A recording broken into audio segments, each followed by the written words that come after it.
So hello everyone. So this is just an introductory video about the AI part of it.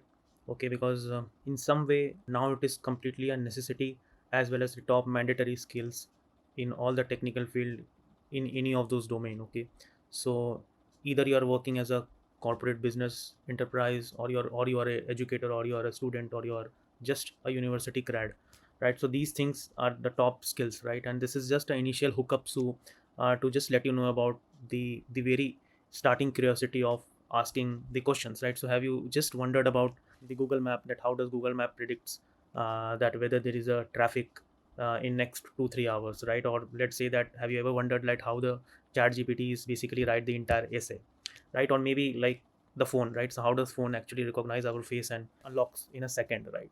It was not very possible in the very initial days of our career. I think in many of you might have born around 90s, so you must have a lot of questions about all these things, that how this tech are evolving so rapidly and how we as a human beings are continuously adapting the technologies and letting it continually pass through it, right? So I think understanding about the tech is very very important. If in a simple word, when it comes to what exactly AI, so AI is just an artificial intelligence, like when the machine are designed to think like a human. Okay, so can we just anticipate that the machine is actually a human in some way? Yes, we have come to at the possibilities that I will show you a lot of example that machine are surpassing the human behavior, like how we think, our cognitive skills and everything, right? And how is machine is actually empowering all these things, right? So how can all these things are possible, right? And how this AI is actually revolutionizing the world, right?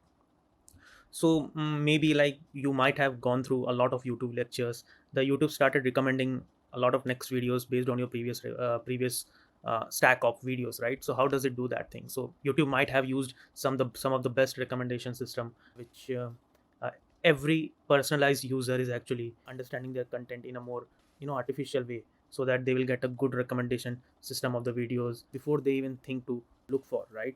And let's say that, for example, a Siri, right, or Alexa, that how it actually answers your question right within a second. Or I think a lot of you are movie freak, right? So how does Netflix and Amazon gives you a lot of good movie recommendations, right? So suppose if I as a person like most of the movies related to horror, okay, so my personalized genre of the movie is horror, right? So how does Netflix will understand that which movie should it be recommending, right? So there are a lot of things about AI and we will cover it a lot of things. So today I think I am here to explore the very introductory part of the AI, right?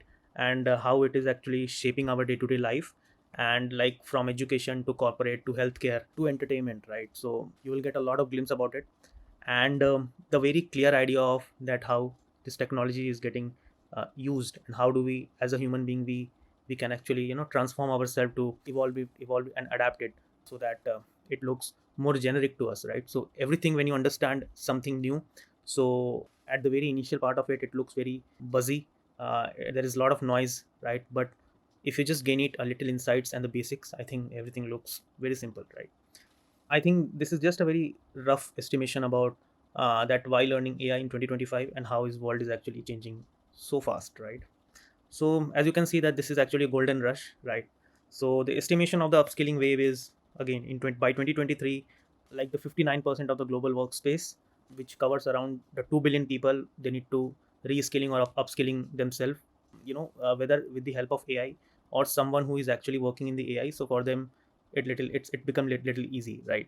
So at with the 77% of the user reporting they accomplish more things in very less time. Okay, so if you're not using AI, then I think this is the very golden period that you should start looking about this thing, right? Again, like this is just a rough estimation about how it is actually changing the global market. So around 2 billion people in the global workspace, they need to rescale their market growth by adapting the technologies. And again, the employee training, I think 1.7 billion of the employee has to adapt with the AI tool. And I think we can actually figure it out, because the every day we go into the LinkedIn, we see that there are a lot of job posts, and majority of it are actually related to the AI domain, right? So I think you can see, you can get the testimony, right? For the data scientist job, I think it is around 23,400 jobs around the job opening of data scientist. So you can see that how the market is looking for it, how the market has a quench to learn AI. Okay, because AI can actually figure it out a lot of things. AI can just decrease your workforce, right? Because it has a very huge capability in decision making, right? It has a very huge capability in making something work in a very automated fashion, right? So yeah, again, these are just a rough estimation and a very testimonial glimpse about that how AI needs to evolve, and how we as a person, and whosoever you are, like if, whether you are an educator, whether you are a corporate employee, or whether you are just a university grad, right? How learning AI can basically evolve you. So yeah, like the other thing is like embracing AI for a career growth, right? So again, if you are ignoring the AI for now, so I think in the next 5 years it will going to give you a lot of pain, because I think we as a history, we can actually see ourselves that if we have not evolved with the history, our future has become little more tensed. Then later we regret about the work which has to be, or which we could done in the past, but we didn't have a possibility to look into it, right? So I think the ignorance, so yeah, that is why the ignorance about the AI will going to leave you apart from the rest of the fast going technologies, right? Again, upskilling and learning AI tool is very very important. We see that a lot of application in a tech domain that basically enhance your workspace and the other part of your career as well, right? So like, let me give you a little glimpse about as because this is actually introductory video, so I don't want to like stretch it for a longer time. So let me just give you a very glimpse about that what is basically artificial intelligence, and we will go a very technical in-depth way of designing everything and understand each and every part of it in detail. So for now we will be just concentrating and focus on this AI part of it, right? So as you can see that AI, again, the AI is like artificial intelligence, and it has a lot of different branch, right? So when we are actually understanding about let's say the machine learning part, right? So the machine learning part itself, what does it tell, right? So it is basically the machine learning, right? So it has a lot of things, right? So again, like we are expecting machine to work and take the decision as a human, right? And it basically depends upon the problem, that what are the problems and in which classification our problems fall under, right? So I think there are a lot of way that we can actually classify it. First, there is a supervised and unsupervised way, right? So supervised is basically where you have a problem and you have a labeled data to it, okay? So your data has to be labeled. When I say that your data has to be labeled, it means that, let's say that in a class, you go to the class, and each and every student has already got the result, right? And someone who is getting the grade A, some student are getting the grade C, and some student are getting grade F, right? So these are the label to each entity, okay? If we don't get the label, then we cannot estimate, like we as a human cannot estimate that, like what is the average performance of the class, right? Because there is a label, we could actually guess probably that, okay, what is the average performance of the class, right? And like we can basically predict a lot of things, right? So if your data has basically a label, then it actually like occurs to come under the supervised machine learning way, okay? I will give you in the next upcoming video, I will give you a very classical intuition to it, that how these things are basically different. When it comes to unsupervised, so unsupervised is basically that you can understand is more of a recommendation system, where you don't have a label, okay? So when you don't have a label, it means that the clustering has to happen, okay? Now when I say clustering has to happen, let's take a disease, okay? I think we all were a victim of our COVID-19, right? So someone has to understand about the problem statement, then someone has to know that which age group, okay, has the most number of COVID pandemic effect, okay? And around 60 to 80 years of group people are very much infectious due to this pandemic growth, right? So it actually come in a one cluster. Similarly, we as a youth, we come in another cluster, okay?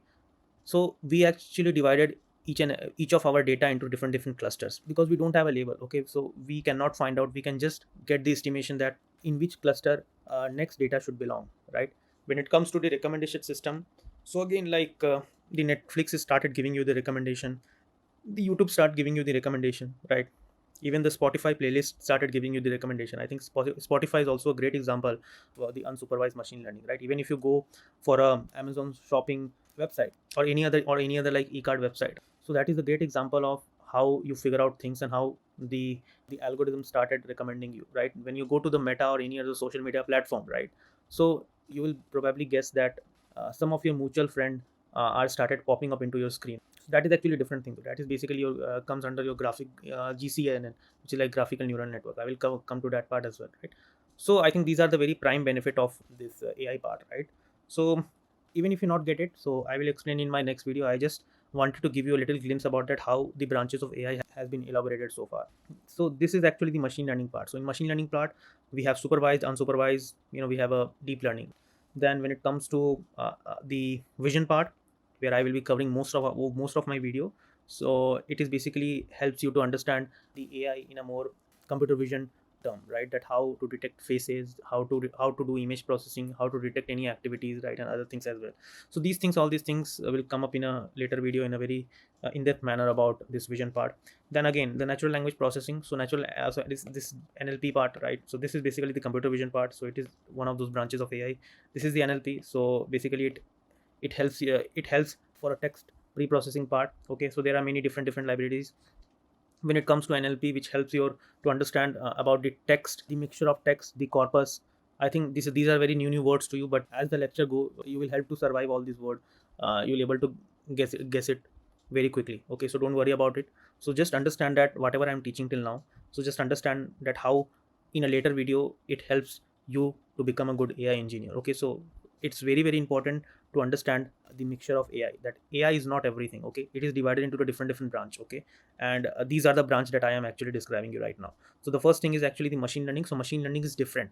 Okay, then when it comes to the computer vision, so computer vision is different part of the AI. When it comes to the NLP is a different part of AI, right? When it comes to the expert system is a different. Robotics, it is different. It's mostly related to the reinforcement learning, right? Where a lot of my things, whether like the proximity measure algorithm and other things will come into the reinforcement learning, where we have a agent and other thing, right? Then again we have a speech to text, right? Then we have a planning. So here actually the decision making comes into the process, right? So these things will help you to understand about very many different branches of AI. So when someone say that what is AI, so you may able to tell that AI is just a mixture of everything. Okay, AI is a mixture of vision, AI is a mixture of natural language text, AI is a mixture of deep learning, AI is a mixture of machine learning, which is further divided into the supervised and unsupervised learning, right? AI is a mixture of planning and other thing, right? So this is just a very glimpse, and let me give you one more thing about this thing, right? So as I told you that AI in your pocket. Again, when you go about the Google Photos, have you ever wondered? Okay, let me ask you one more question. Like, it's very interesting. If you go to the Google Photos, and nowadays what happens is that it basically keeps your photo and your family photo in one cluster. Okay, and it basically like keeps your photo and your friend's photo in another cluster or in another folder, right?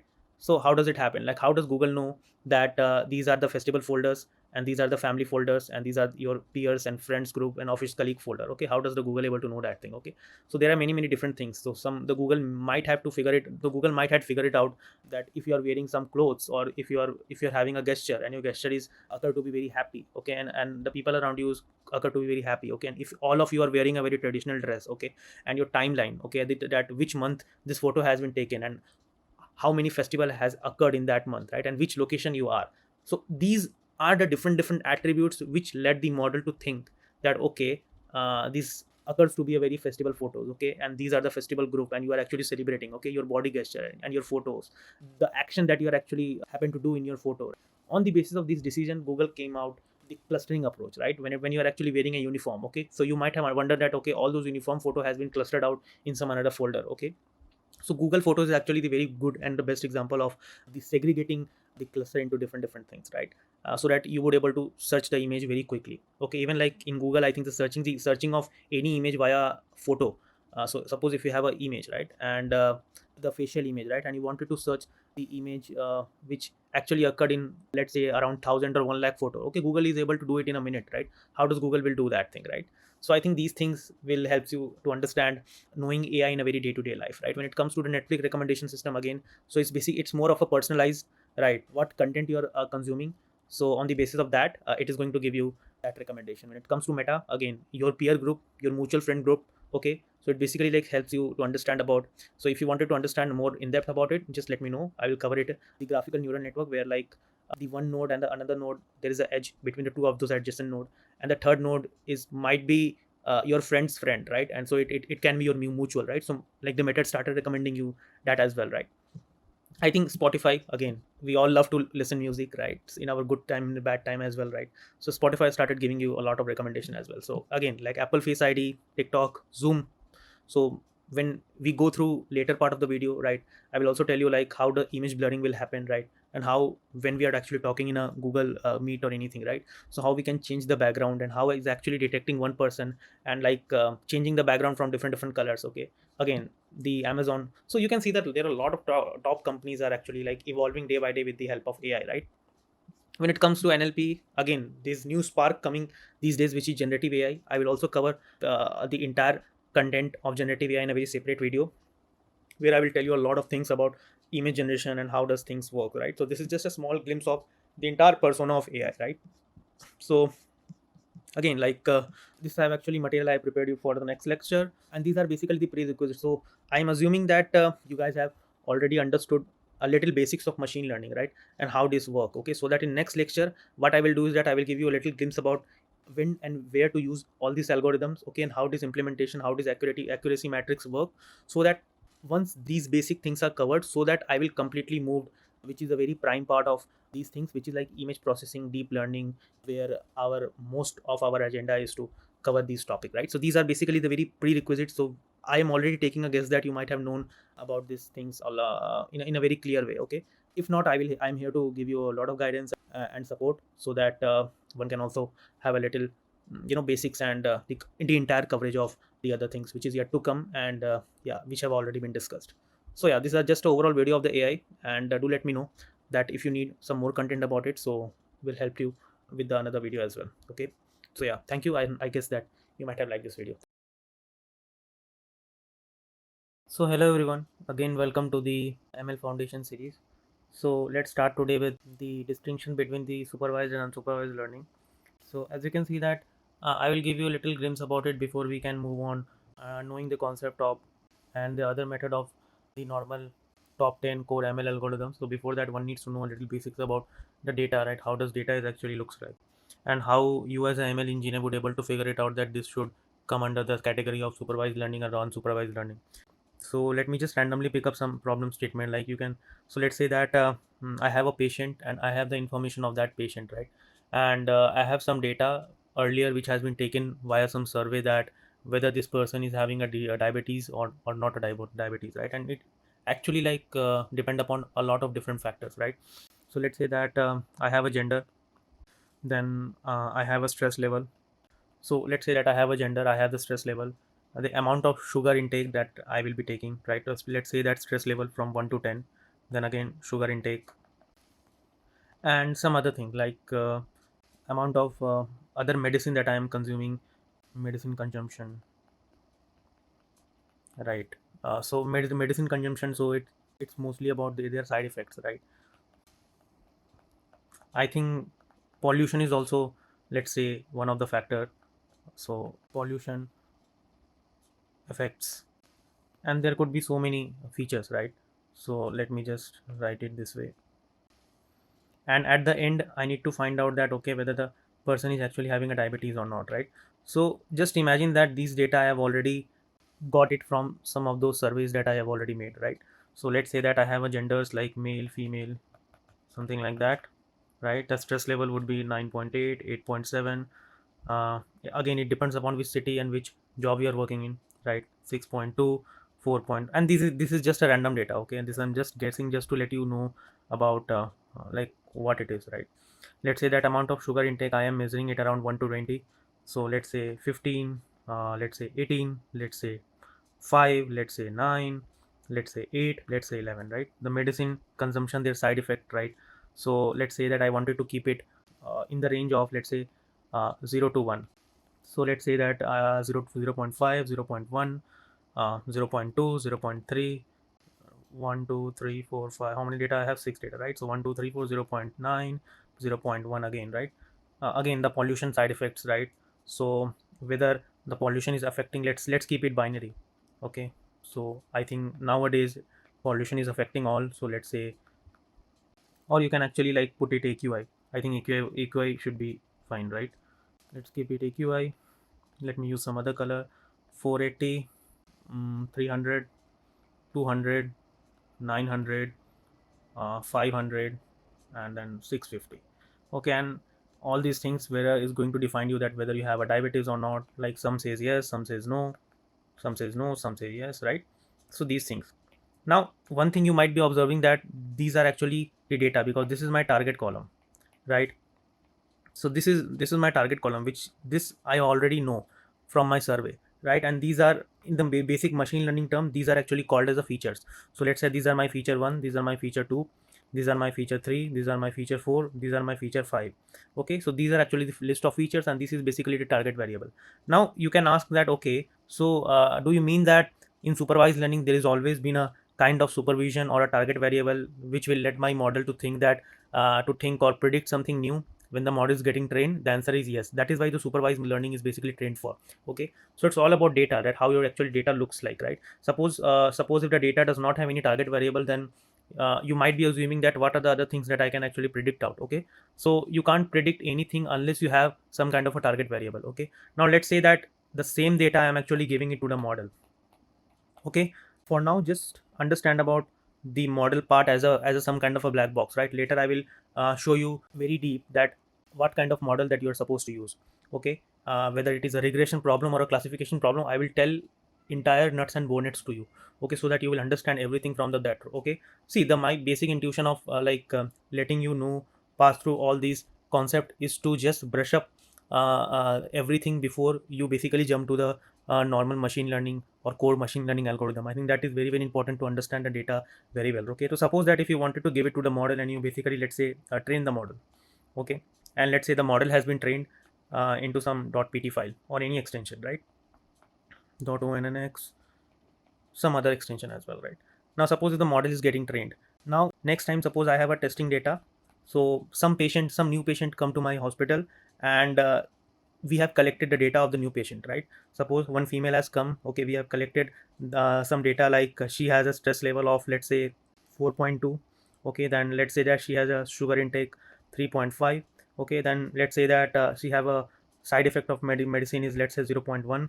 Okay, and then let's say that she is currently living in a city which has the average AQI index of 250, right? So having this data as a test data, okay, and giving this data into the trained model, right? Trained model, right, to predict something, right? In order to predict something, now I may have a two prediction. Okay, I may have a binary prediction. Why? Because my target data is already binary. Okay, so I can either predict yes or no. Okay, so which kind of problem that this the entire thing falls under? It is actually a classification problem. Okay, so based on that, my model could predict the yes or no, right? So either it can be yes, or either it can be no, right, with some probability. I will tell you the probability function later as well. Okay, this is just to give you a little glimpse, right? So again, this is basically the supervised data. So this is how your supervised data looks like. Okay, so this is basically the binary data, right? And it can be any class, it can be multi-class data as well, right? You might be observing about your stock. Okay, that suppose if your stock prices, you wanted to predict that if it is going higher or low. Okay, then this is also comes under the category of supervised learning, right? Now let's say that again you are listening to my lectures, right? And let's say that you have no intuition about my lecture earlier. Okay, you haven't watched any of my lecture, right? So your mind intuitively cannot predict that what would be my outcome. Okay, that how I am approaching to any problem, right? So just think it as in this manner, right? That whenever you have a consumption of data, okay, and if that data is actually having some kind of a supervision or some kind of a target variable, okay, then that is basically lead us to think more consciously about that, about the next prediction. Okay, that what it could be anything. Okay, but it has some kind of a supervision to it. Okay, based on that I am taking my decision. Okay, so my decision is basically depend upon, again, my decision, right? So my decision is basically on the level of data that I have already inherited. Okay, so based on data I will be taking one decision. Okay, and the data is basically having a some kind of a supervision. Okay, so it can have the binary class, it can have a numeric variable as well. So let's say the data could look like something like your stock analysis. Okay, stock analysis also, like, it contain a lot of numeric data. Okay, it may not be in multi-class, but it can be in numeric data. Okay, so that is basically your regression problem, right? So this is just a very clear definition of that which problem you wanted to segregate into supervised learning and unsupervised learning, right? So again, like, what is supervised learning? So supervised learning is, it is the data where it contains the labeled data. The unsupervised learning is where the data is basically unlabeled. Now when it comes to unlabeled data, what does that mean? It means that the data is not labeled, right?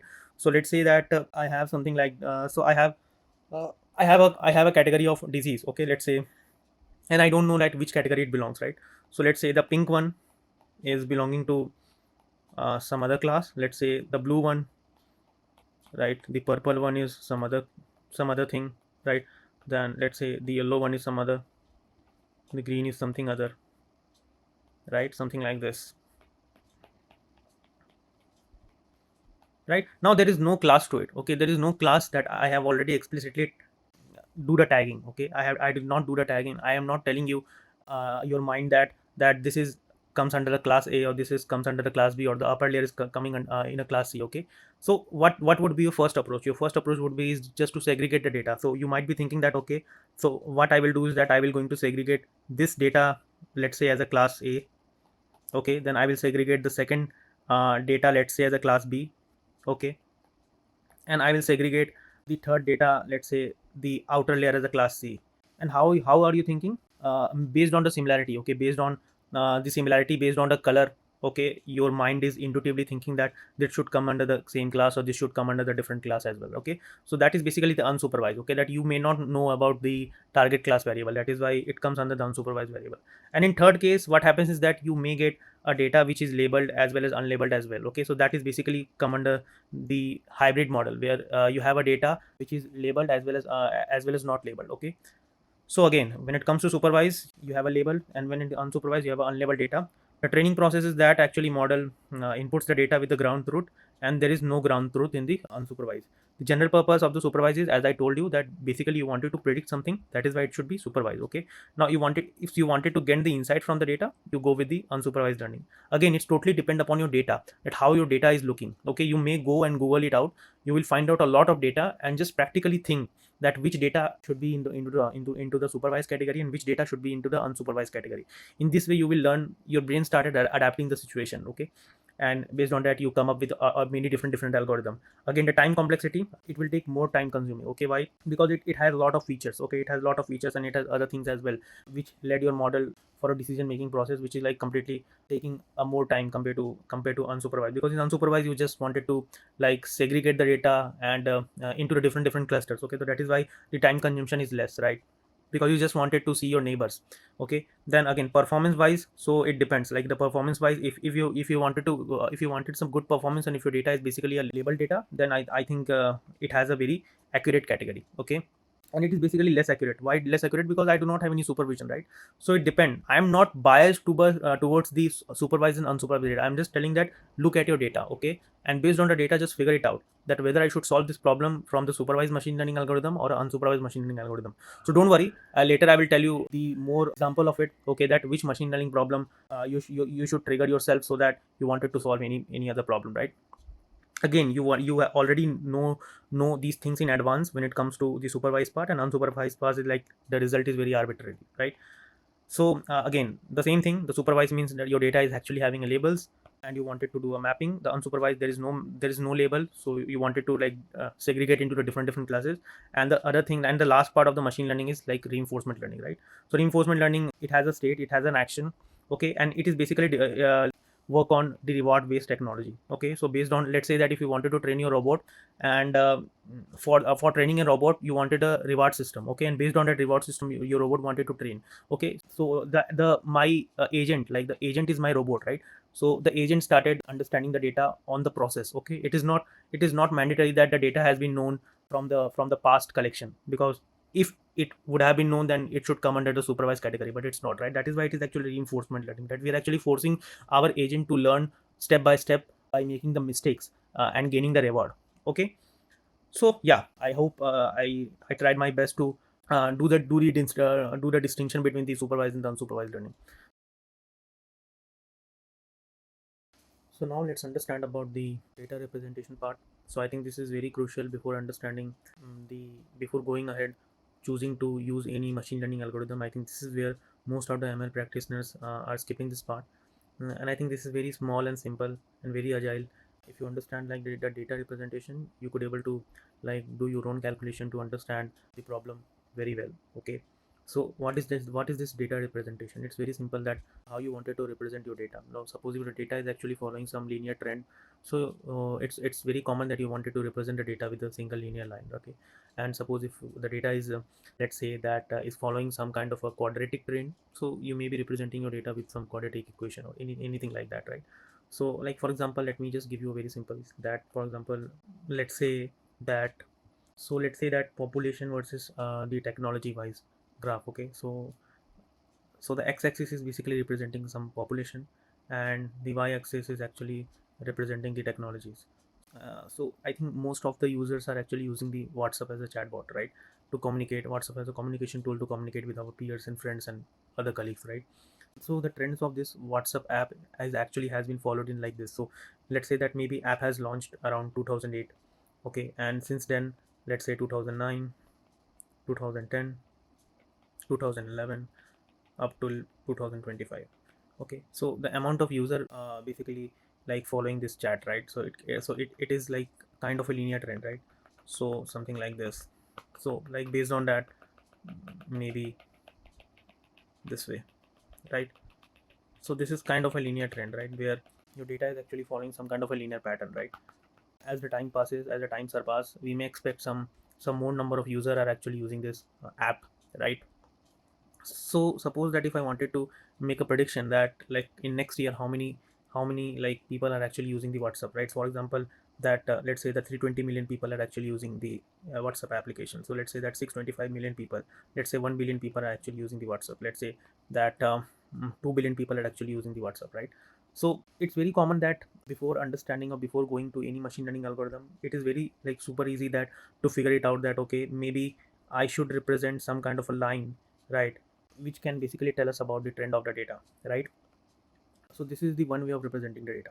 The other way is like you could just represent this way, something you could represent this way, right? You could represent this way, right? And these are basically the different hypotheses, right?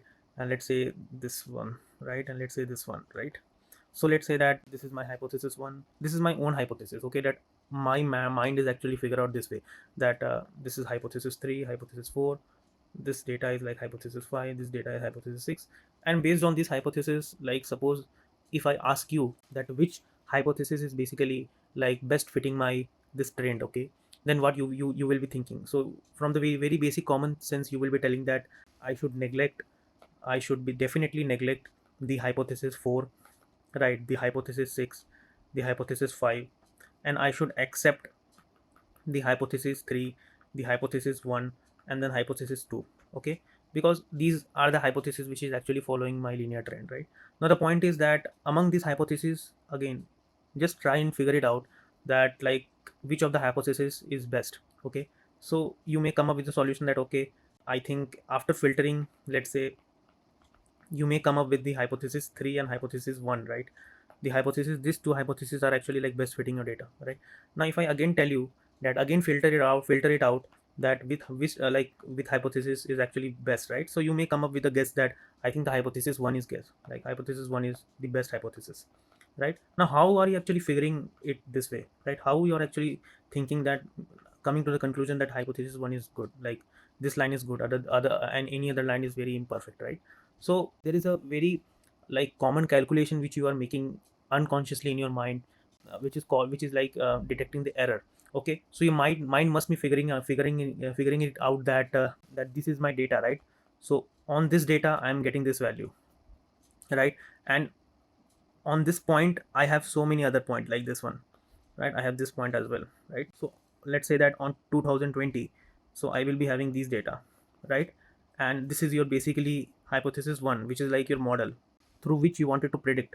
Okay, so you must be thinking that okay, you wanted to find out delta e, that delta e is basically your error. Okay, so let's say that the least error that you will be getting is let's say for 2008, right? So for 2008 you will be getting some kind of a error 1, right? So for 2000 like to 9 you will be getting error 2, error 3, up till let's say error n, right? And you wanted to like represent something like this, so you may be representing it like 1 to n and then like error of I. Okay, so if you wanted to find out the total error, so in this way you wanted to find it out. So the formula, and this I'm not like this, I'm coming it by my own, right? I'm not like referring to any book or I'm not like referring to any other article. Okay, this is just a very common sense of knowing any data and studying the data very deeply. Okay, I come up with this solution, maybe you come up with some other solution as well. Okay, it's totally depend upon you.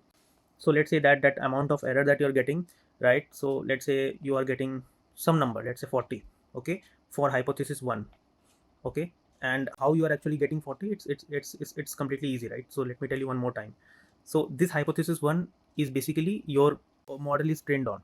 Okay, so this is, so just understand that hypothesis 1 is your model. Okay, and these were the and these were the actual value, like these were the base value, right? These were all the points are actually your base points, right? So what should be the error? Okay, what should be the error margin? The error margin, it should be your predicted minus your actual value. Okay, based on that you wanted to find out the error, right? So for every data, let's say for every data you wanted to find out the error. Okay, and you come up with the solution that, okay, so this is my error 1. Similarly for this one, these many error. Okay, you are taking the summation of all this error. So over checking it, error, the total error on hypothesis 1, hypothesis 2 up till hypothesis n, you may come up with a point key, like for example in hypothesis 1 you're actually getting very least error. Okay, so you may wanted to go with this hypothesis, right? So in this way, you become, so you yourself become very much suitable that which hypothesis is actually best fitting my data. Okay, so similarly let's say that if my data is actually like following the trend like something like this, right? So if my data is actually following the trend like this, so something like this, right? Something like this. So I may come up with a solution that maybe some quadratic would be the best curve. Okay, or you may come up with a solution that maybe something like this. So you can actually figure it out and derive the equation by yourself. Okay, so like for example for this hypothesis 1, I may come up with a sort of equation like y is equals to the slope and then the x and then plus the intercept, right? So this is basically the common line equation, the single line equation, right? Passing through an origin with the with so if it is actually passing through the origin, so the intercept is actually 0. If it is passing above the origin, then you may keep the intercept as c, right? So similarly you may come up with a lot of solutions. So for this one, like for example, you may come up with some quadratic polynomial, something like this, right? Or it can be anything, right?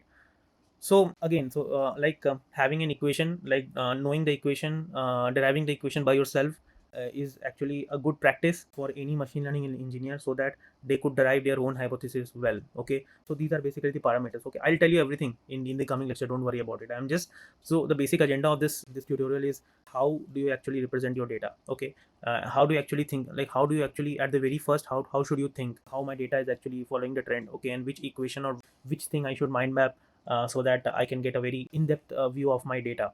Okay, yeah, in this way, like you can actually figure it out and come up with your own solution. Okay, so this is just a data representation part. So I hope you understood this part. So in the past two videos, you may have understood about and figure it out that how to segregate the data into the supervised and unsupervised learning, right? In the second video, you might have understood that how do you actually represent your data by creating your own equation. Okay, or coming up with your own conventional way of representing the data, right? So till the data part, it is fine. But let's say that you are in production here and you are actually getting the data. So you always get the data in a very dirty manner. Okay, you yourself are the sole responsible for making the model with a good accuracy. Okay, so if you're not clean your data, if your data is not clean, then forget about that your model is getting or giving you a good accuracy. Okay, so before you serving your data into the model, it is always a good practice that to check the little basic statistics, that whether your data is actually following the basic statistical norm or not. Okay, and then this concept comes into picture, which is like EDA, which is like exploratory data analysis. Okay, this is just a very simple basic way to understand it. Like for example, the mean and median. Okay, so what does this mean and median will do? Mean and median will basically tell you about the imputation. So let's say that if you are actually getting the data something like this, you have a lot of features, feature 1, feature 2, you have feature 3, something like that. Okay, and you will be having a data.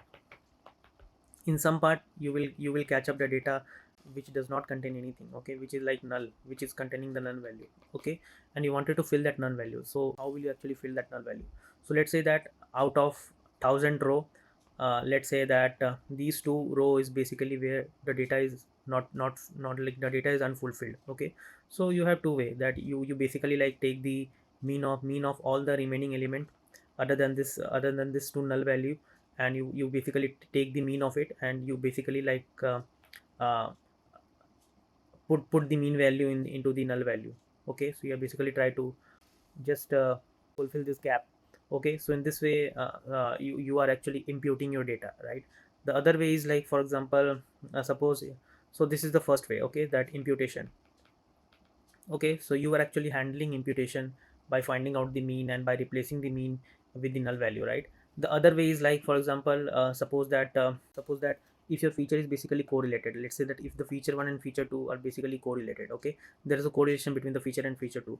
So it is not always a good practice to like train your model with the lot of feature. Okay, you yourself as a practitioner, it is your independent, it is your freedom that you can just like drain out this feature. Okay, I hope you understand. Okay, so if you let's say drain out this feature, let's say that if you have 100 feature, okay, and you drain out, and out of this 100 feature, let's say the 20 features are correlated. Okay, so it means that the rest of the 80 features are basically unique. Okay, so you may wanted to keep this 80 feature, okay, and you wanted to like drain out this 20 feature. Okay, so that is why you wanted to find out the covariance, the correlation of these things. Okay, so again, like the feature engineering, okay, the feature reduction, feature engineering, right? So these two, so this way you basically like wanted to clean your data. Again, the third part is, let's say that you wanted to like remove the outlier. Okay, so when I say that actually removing the outlier, what does that mean? Removing the outlier means that suppose in your data, some data is actually like not fitting your data. Okay, it is basically like it is coming from the different universe. Okay, so it is not fitting your data at all. So you, as a practitioner, you wanted to remove that outlier, right? So before removing the outlier, so you should first identify that which of these are basically like which of the point is outlier. Okay, so that I can basically remove it. So there is other way. So you want, so there is something called a box plot is also there. Okay, where by plotting the box plot, you will able to know that what percentage of your data is considered to be outlier. So you may wanted to drain that thing. Okay, so again, so don't worry about all these things. So I will tell you a very one single line of a uh, this library which helps you to like do e- everything like on behalf of all these things. Okay, so yeah, so just understand the basic concept. Again, then finding out the distribution. So you might have heard about the distribution, like the historical distribution, right? So what happens in the historical distribution is, let's say that you are actually in the class, right? And in the class, let's say there are many different age group. Okay, there are many different age group. Or let's say in a school there are many different age groups. So you find out that the age group between, let's say 12 to 15 are having a good IQ. Okay, based on a different age group. Okay, and let's say the age group, least the age group which is more than that, are actually having a very decrease in the IQ.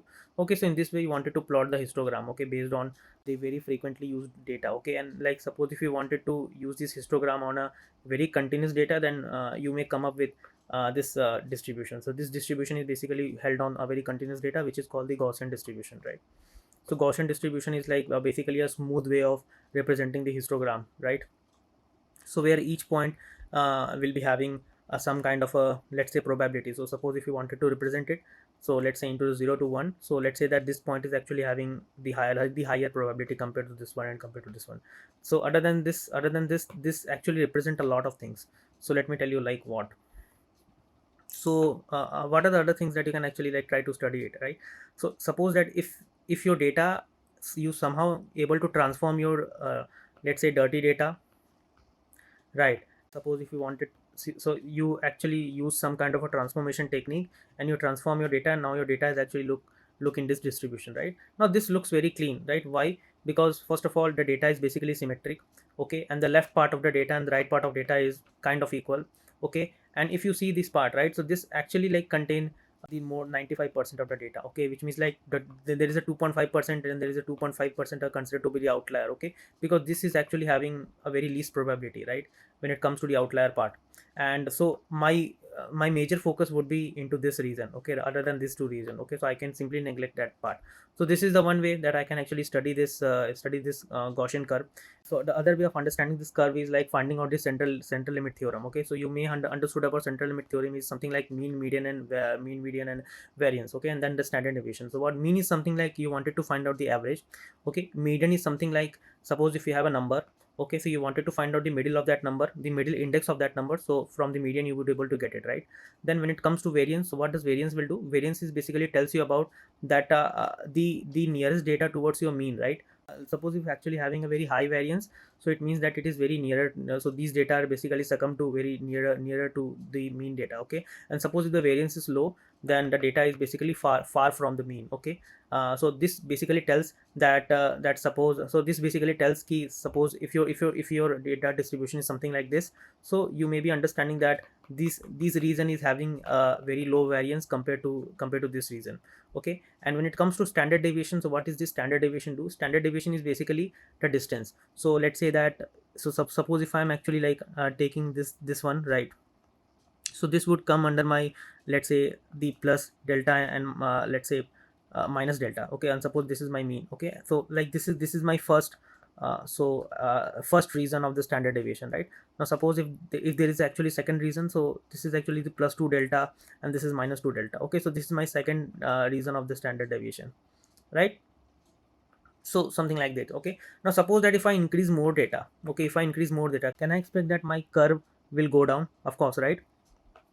So suppose that this X plot is basically like has been tested on, let's say, 10 million data, okay? Now suppose if I increase the 10 million data to 100 billion, like 100 million data, right?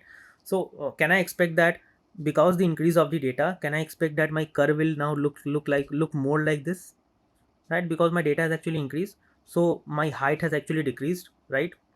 Which means that my standard deviation is increased, right? Because compared to the earlier standard deviation, my new standard deviation has actually increased, right?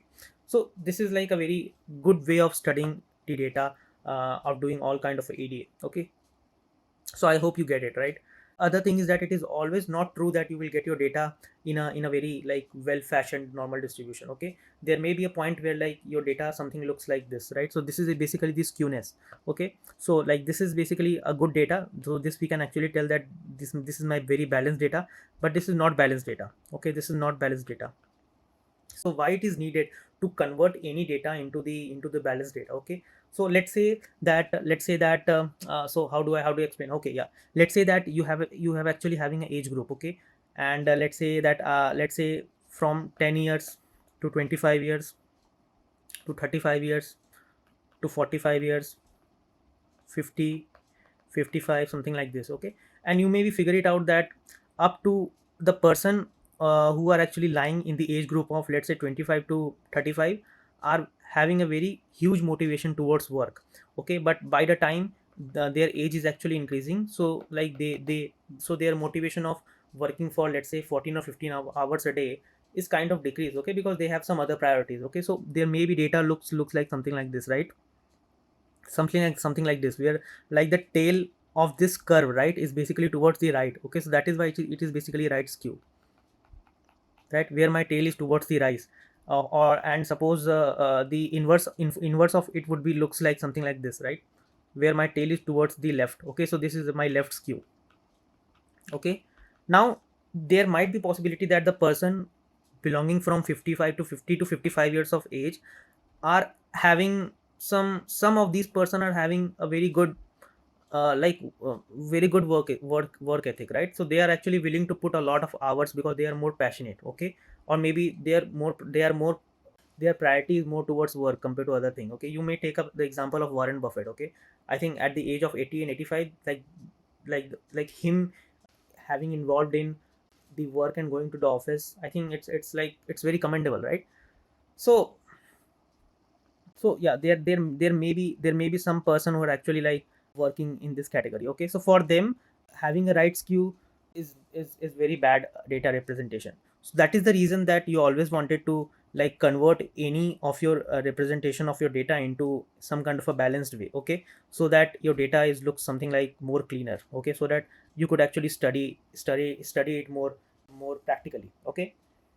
So like how do you convert the data? So like you are actually using the Z transformation, right? So Z transformation is basically a statistical way to convert your data into this bell curve, okay? So let's say that if you have a data something like 100, 200, 20.2, like 15, 17, so these are basically my random data, okay? So what I will do is that I will just like pass it into the Z transformation method, and it will convert it into something like 0.2, 0.1, something like something like 0.8, uh, minus 2, minus 0.2, something like this. Okay, so that so once you actually represent the data, so the mean of this data would be 0. Okay, before, earlier the mean may be, let's say, 12. Okay, but now the mean is actually 0. So now the data is basically symmetrically arranged compared to this one. Okay, because this, you're actually getting the curve in a very right skew and left skew. You don't want that. Okay, you want your data to be like represented in a very balanced and clean way. Okay, that is why. So that is why these terms are very, very needed. Okay, so till now what you have understood about the mean, okay, the median, the variance, the standard deviation. Okay, that what is basically the standard deviation part, the skewness, okay, the covariance. I think covariance is basically, so covariance and correlation is like if your feature is basically correlated. So it's like suppose like the table of two. Okay, so like the y-axis and then x-axis. Okay, so these are basically the correlated, right? Right, because let's say 2 times 1 is actually equals to 2, 2 times 2 is actually equals to 4, so 2 times 3 is actually equals to 6, right? So these are basically, so these things are basically the correlated, right? So you wanted to find out the correlation factor. Okay, and then this is basically the covariance, right? The normal distribution, does the z-score is basically your statistical test. The hypothesis testing is basically the p-value. Okay, don't worry, I will come up with everything, okay, so that you would understood all these things. So yeah, so you knew about all these things. Then there is something called as population variance, sample variance, and standard deviation. So population variance is something like you wanted to find out the variance of the population data. Okay, and similarly out of the population data, right? So let's say that you have something like something have a population data. So out of the population data, suppose I give you some sample data, let's say sample 1, let's say sample 2. Okay, and I wanted to find out whether this sample is belonging from this population data or not. So what you will actually find it out, you wanted to find out, you will be finding out the mean, you will be finding out the standard deviation, you will be finding out the variance, and compare these things to the population mean and population variance and the population standard deviation. And you will be surprised to note that these things, if this sample if this is the sample of this population, then their mean, their standard deviation, their variance are much closer. Okay, so yeah, these are just a very magical thing of statistics, I think. When it comes to the covariance part, so again, covariance is something like how so covariance is like so yeah, let's say if the data is actually falling into the same direction. Okay, so basically it is covariance. So if, let's say, if your data is actually following something like this, okay, so it means that these data and these data is actually having a positive covariance value. Okay, now in order to find out that how these data are actually correlated, and then what is the degree of correlation, right? Like suppose if these two data is actually having a very positive covariance, right? So like at what degree I should be confirming that these two are basically correlated. Okay, because again, these two, if any of these data are actually following same positive trend, or let's say this trend, right, this is basically negative trend, or let's say some data is actually following some this trend, right? So if it is actually following it into the same quadrant, then you wanted to find out the correlation of it, right? The correlation part of it, that how these data are basically correlated. Okay, so this is basically the formula. Z score, again, this is basically like the Z transformation, where you wanted to transform your data into the bell curve, right? So that any dirty data is converted into your normal. Again, the skewness is important. Again, the sharpness and the flatness curve, the normal distribution, the sample mean. Again, these are basically the statistics tests. So yeah, there are very 4 or 5 major statistics tests that you need to learn. The first is something like t test, there is a z test, there is an ANOVA test. Don't worry about it, you will get to know each and everything. Okay, so what is this and when you should do this statistical test? First of all, let's understand this, right? When you do this about the statistical set, so suppose that if I ask you, let's say, I'll give you one more example. Okay, so let me just figure it out, that which example should I tell you. Suppose you wanted to do some kind of a AB testing. Now what is AB testing, you might be asking, right? So suppose that you may have come up with the hypothesis that something like that, like for example, so you believe that you as a teacher, you believe that your student average score is, let's say, student average score is let's say 70. Okay, 70 marks, and 70 marks, and your strength is like 100. Okay, so for now you have just collected about the data of 100 student, and you want, so you have like come up with a solution key, like my average student score is like 70, like everyone should score around 70, right? And you wanted to find out the mean of it, okay? You wanted to find out the standard deviation of it, okay? And you already like, so you already find out the mean, you already find out the standard deviation, you already find out some other statistical test as well, okay? Now someone has given you p-value. Now what is basically p-value? So in statistics, p-value is something called a significant value, okay? Significant value. What is actually significant value? Okay, so significant value is already determined or decided by your domain expertise, right? So let's say that if someone is actually like define the p value is around, mm, let's say 0.25, something like that, okay?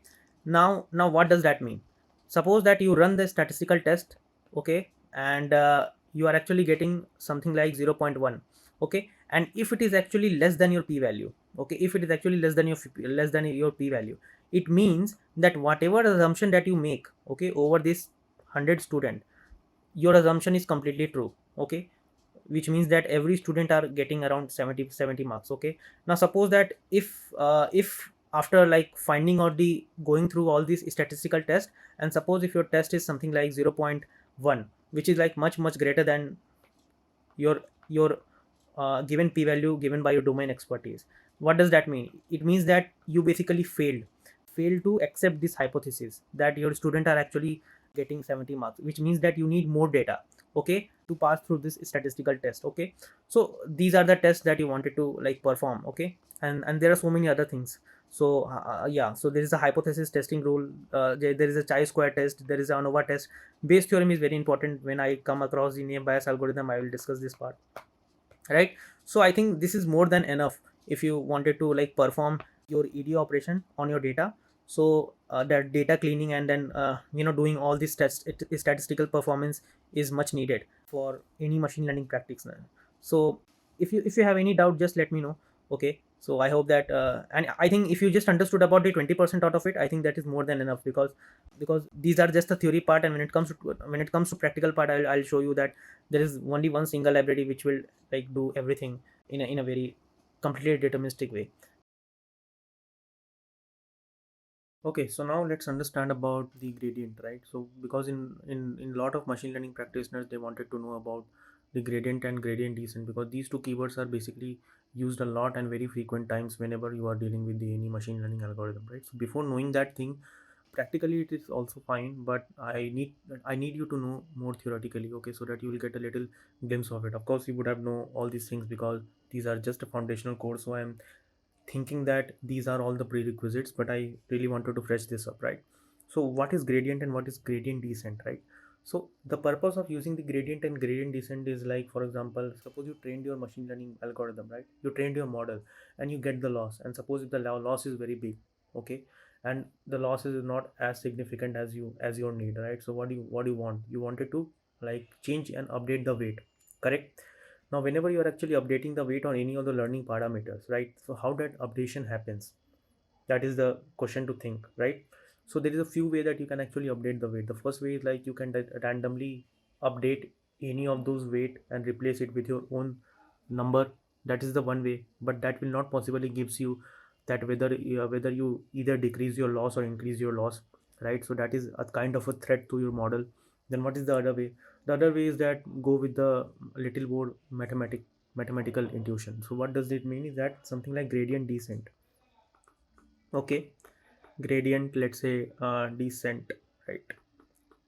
So what does this gradient and gradient descent mean? Gradient is nothing but it is just your differential way of using any equation. Let's say that I am actually using any y is equal to x square, right? Because this is the quadratic polynomial, right? So if I just use dy by dx, then what it will be just a 2x, right? Correct. And you can actually use any of those. So this is just a very simple equation, right? You can actually use any of those complex equation. It actually depends upon you. You can actually use any as many complex equation is possible, correct? Why? Because I do not know, as a machine learning or data scientist, I will not know that how my data is look like, right?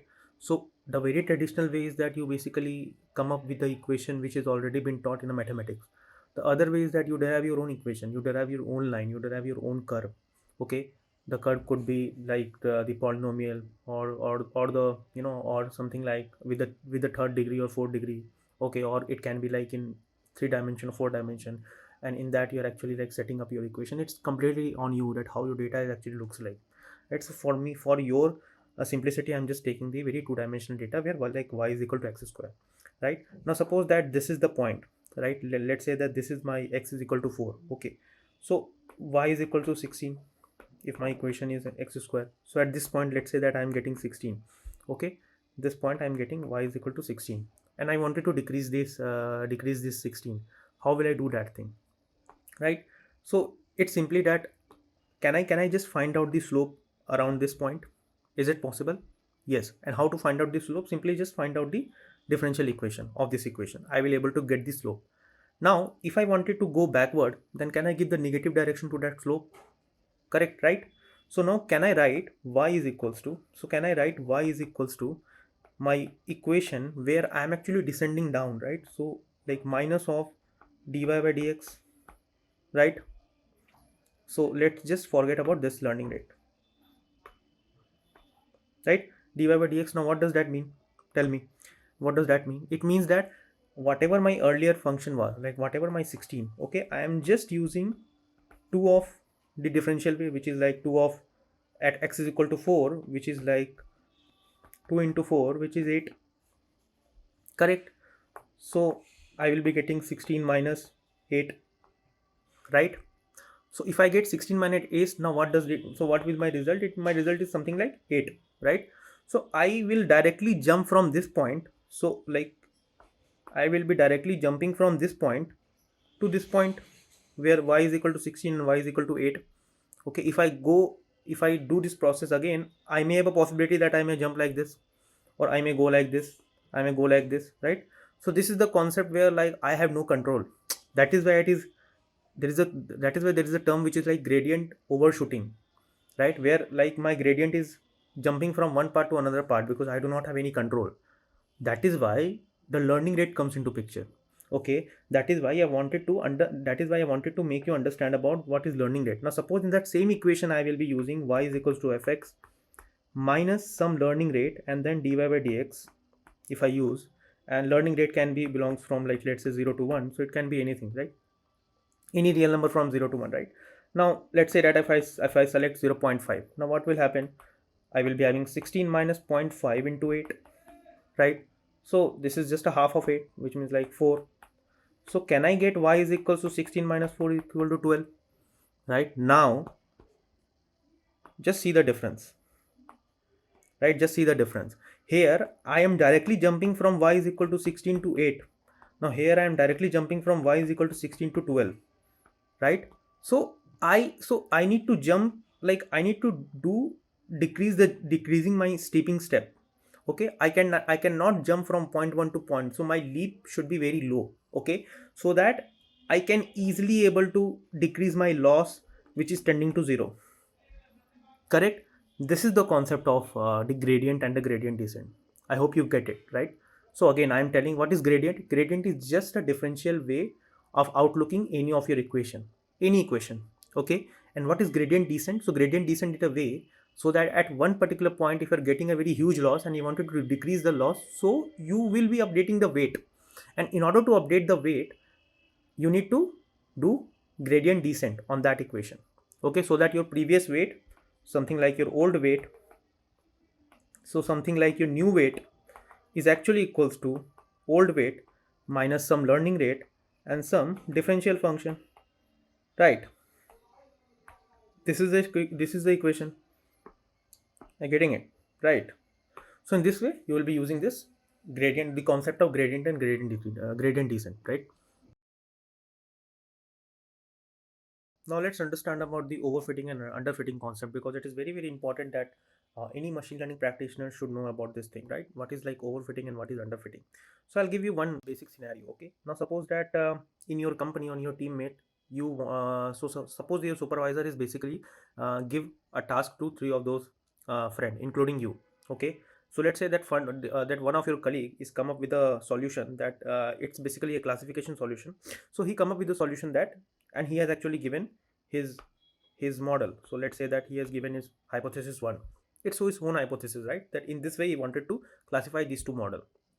The other one, which is like you have set up the hypothesis 2. So in this way you wanted to like classify the model, okay? And one more person, let's say some intern, okay, he came up with the best solution, and he has given hypothesis 3, right? Now your supervisor will come, and he wanted to examine that which of those like model, let's say this is my model 1, this is my model 2, and this is your model 3, which of the model is best, okay, best in terms of training and testing error both, okay? Then first of all your supervisor will directly reject this model, right? And the new person will get unhappy and ask like, boss, why? Because I can easily able to separate my model, right? Separate your data. Like, then why did you rejected my this model? Then he will tell you that this model is basically, though it is classifying the class A and class B label very very well, but it has, let's say, training error 98% because it is classifying well, but it has a testing error somewhere around 30 to 40%, which is very bad, right? Because once you already set up the model, right, and suppose if your testing data contain any kind of a outlier, something like this, right, where somewhere star is something like here, okay, or let's say my circle is here, okay, now you, once you trained your model, you cannot mold your model and tweak this equation, right, because it is already trained, right? And after training you cannot tweak this part, okay? So in this way the model will perform worst, right? In terms of testing error, okay? So that is why it will simply reject it, and the boss will tell you that, okay, this is basically your overfitting model, the model is overfit, okay, you need to come up with some more equation. Then he will go to the person 1, okay, your colleague, who is like your very much favorite, right? He wanted, now he has actually come up with your solution, that he is telling that this is my hypothesis 1. So the boss will tell that this is also a kind of very low accuracy model. Why? Because first of all he will tell that the your hypothesis itself is very very worst, okay? He like, and he will tell you the reason as well, right? Because as you can see that this line, though it is classifying some part of this and some part of this, but it is not classifying totally, right? Because let's say that for this line the equation is what, the equation would be something like minus of x plus c, right? Minus of x, because this is like the slope is going downwards, correct? Now because some part of the class, some part of this class is actually belonging to this into this class, right? And some part of this class is actually belonging to this part, right? And he will not be very happy, right? So now, so in this way the model is basically underfit, right? Because your training and testing also very low, your training error is also very low, and testing error is also very low, right? Accuracy, training accuracy is also low, and testing accuracy is also low. Then he come up to your desk and tell that you may improve your model, but I am happy with this hypothesis, by your hypothesis. Again, you come up with a lot of hypothesis, right? And he come up with this hypothesis, which means like he come up with this, like y is equal to minus x square, right? And boss can tell that you can just tweak a bit, let's say y is equal to minus x square plus c, and he can just do like this, right? He can just like move the curve like this, and in this way he will get a very good accuracy. So he will get, let's say, training error 85%, and testing error is also, let's say, 80%, and he will be very happy because his model is not either overfitting and not underfitting. So this is just a distinction between like what is the overfitting and underfitting, okay? When is the overfitting happen? When your training data is much higher than your testing accuracy. And when this underfitting will happen, so when your like training and testing accuracy is very very low, okay, which I don't want as a machine learning practitioner. So I will come up with this, or like a very mediocre solution, and it is my responsibility to make the mediocre hypothesis or a model into a best possible model by tweaking or tuning the parameters. So later I will tell you the difference, like how do you actually do the hyperparameter tuning and other thing, okay? So I hope you get this difference. Again, the same thing, this is actually underfitting, so this is actually good fit, and this is actually the overfitting, because I am touching every let's say point which I don't want, right? So this is just a difference. Now let's understand about this regularization, okay? That what is regularization mean, right? Because in lot of machine learning glossary you will understand this regularization term, right? So what does that mean? So basically, first of all, where will you use the regularization, right? Where will you use the regularization, right? Where you will use, so you will use the regularization where for example you wanted, wherever you are getting the overfitting, right? Wherever you are actually getting the overfitting, you wanted to use the regularization. So what does this regularization mean? Okay, so I'll give you a very simple example, okay, because I believe that simplicity will tell you a far better solution than a complex problem. So let's say that this is my the two feature x1 and x2, right? And let's say these are something data will look like. Okay, so the data is actually trending it in something linear fashion, something like this. Okay, that this data can be a stock data, this data can be your healthcare data, this data can be your business analytics data, anything. Okay, so let's say that this is the trend that one data is coming. And as I told you that as a machine learning practitioner, you should come up with a lot of hypotheses, right? So some have come with this hypothesis, some have come with this hypothesis, some have come with this hypothesis, some come with this hypothesis, right? So let's say hypothesis 1, hypothesis 2, hypothesis 3, and hypothesis 4. Okay, and I believe ki hypothesis 3 is not a very good hypothesis, hypothesis 4 is also not a very good hypothesis. So I will either go with the hypothesis 1 or hypothesis 2, correct? So what is the equation? Okay, so the equation might be something like mx, okay, mx plus c, something like this, correct? Or can I come with, let's say, that the slope and let's say theta 1 plus c, correct? Or suppose that if I wanted to make this more, right? So can I come with like some more equation, something like this, m1 theta 1, then m2 theta 2 whole square, then m3 theta 3 whole square, something like this, mn theta n whole square plus c. This equation you can also come up with. Okay, so let's stick with this first equation. Okay, for example this one, right? And you basically calculate all the loss and other thing, right? And let's say that out of these two hypotheses, now let's say that this hypothesis is basically overfitting, which means ki this hypothesis is basically touching, let's say, all the data points which you don't want that. So suppose that this hypothesis is something like this, where it is actually touching all the data points. Let's believe that. Okay, let's believe that hypothesis is something to hypothesis 2 is like where it is touching my all the data points. I don't want that. First of all, why? Because it is actually overfitting, though it is giving a good training error, but it is giving a very less testing error. I don't want that. So what I will do is that I will tweak, right? I will tweak all those learnable parameters, right? And how will I do it? I have already told you that you should tweak using a gradient and gradient descent, right? Where you're actually decreasing your loss. Other than that, you're actually adding one more thing to reduce the symptom. And what you are actually adding, you are actually adding the term which is like regularization, which means, again I'll tell you, that y is equals to whatever your function is, right? You are supposed to add something, right? You let's say so yeah, so let me give you one more time. So let's say that this is your updated function.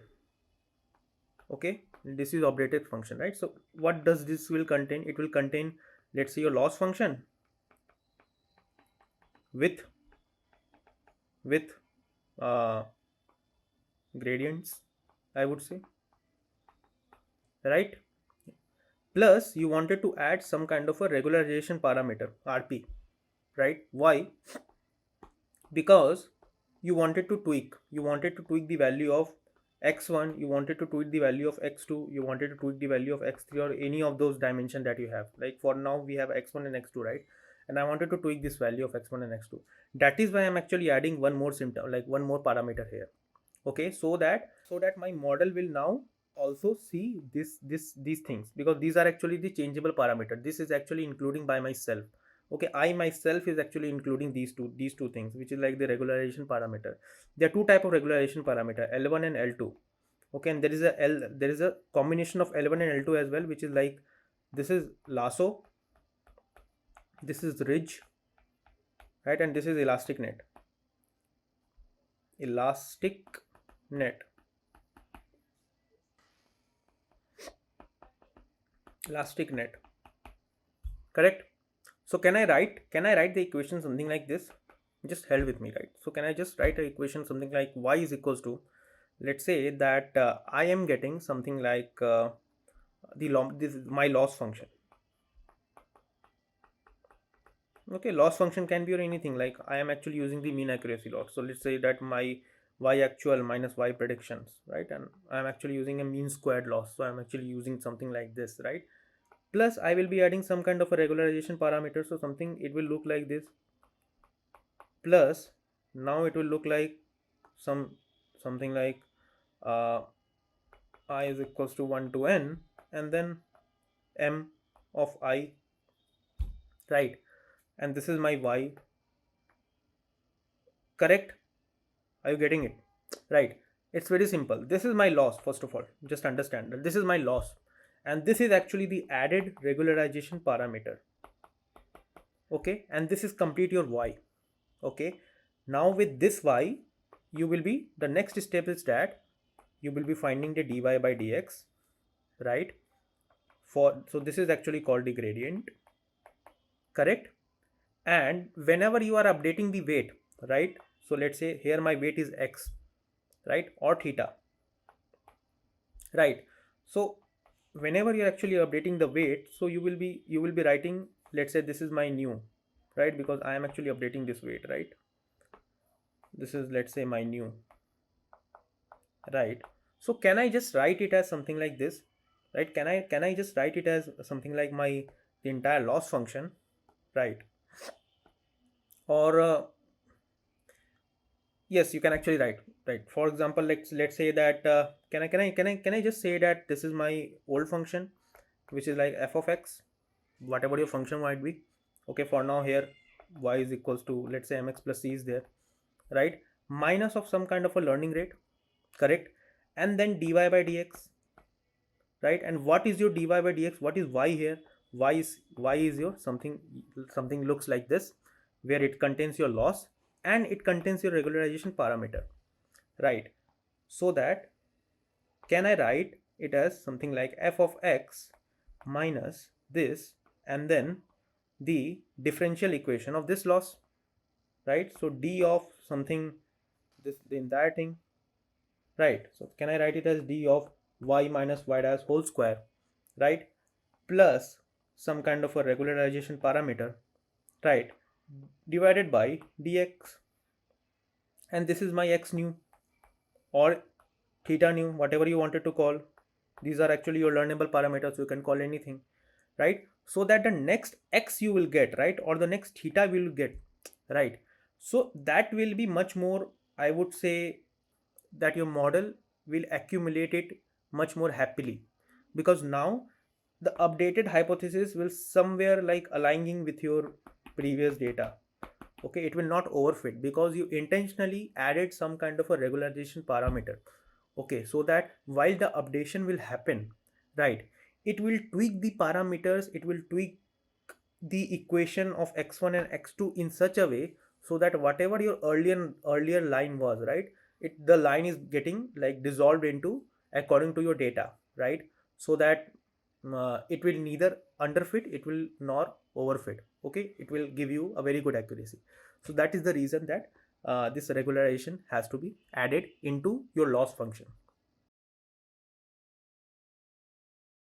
So whenever you are initiating any machine learning problem, first of all, the first thing is that you need to gather your data, right? And you need to come up with your own hypothesis and your own generalization so that you can improve the model.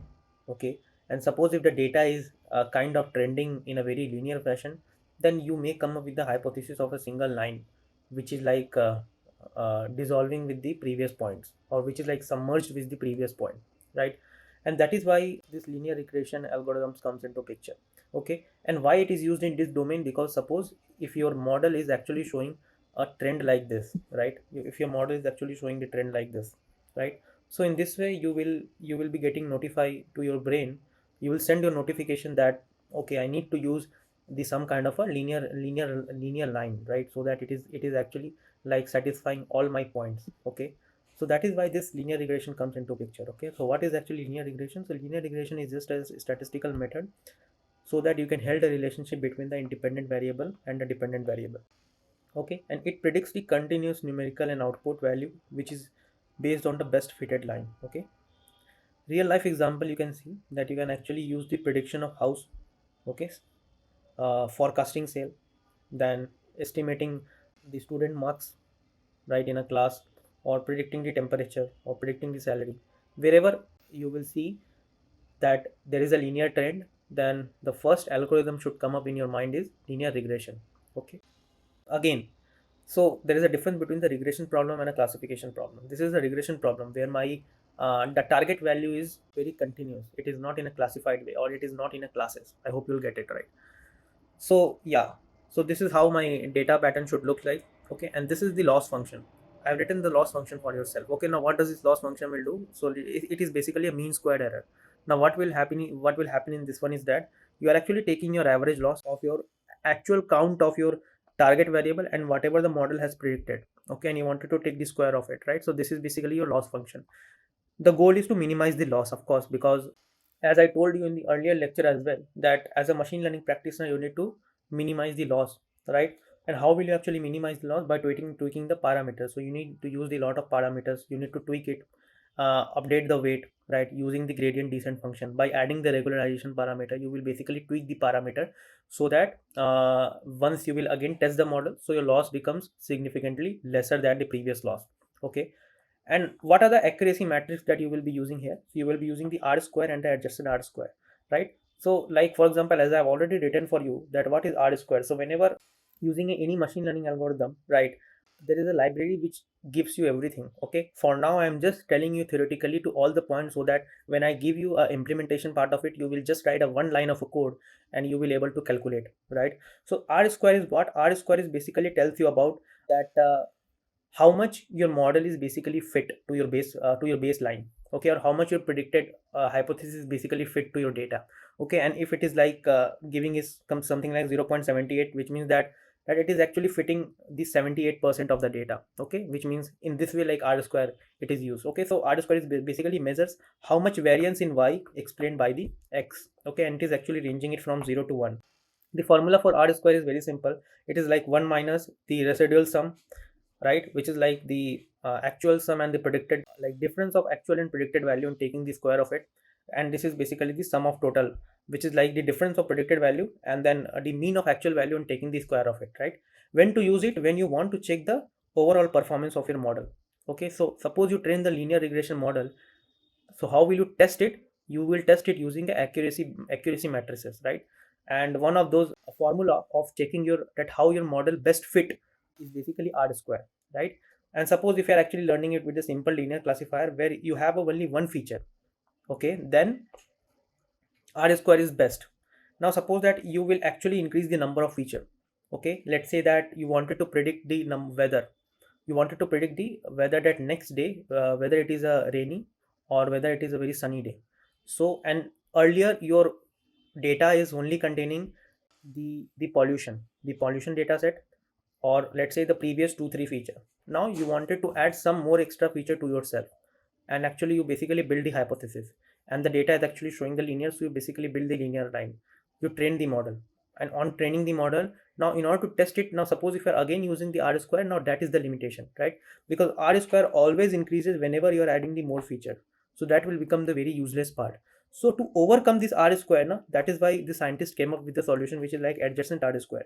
Now what does it do is that it will tell how well your model explained the data after penalizing the unnecessary feature. When I say that penalizing the unnecessary feature, it means that it will make all those unnecessary feature, or let's say correlated feature, directly keep it zero.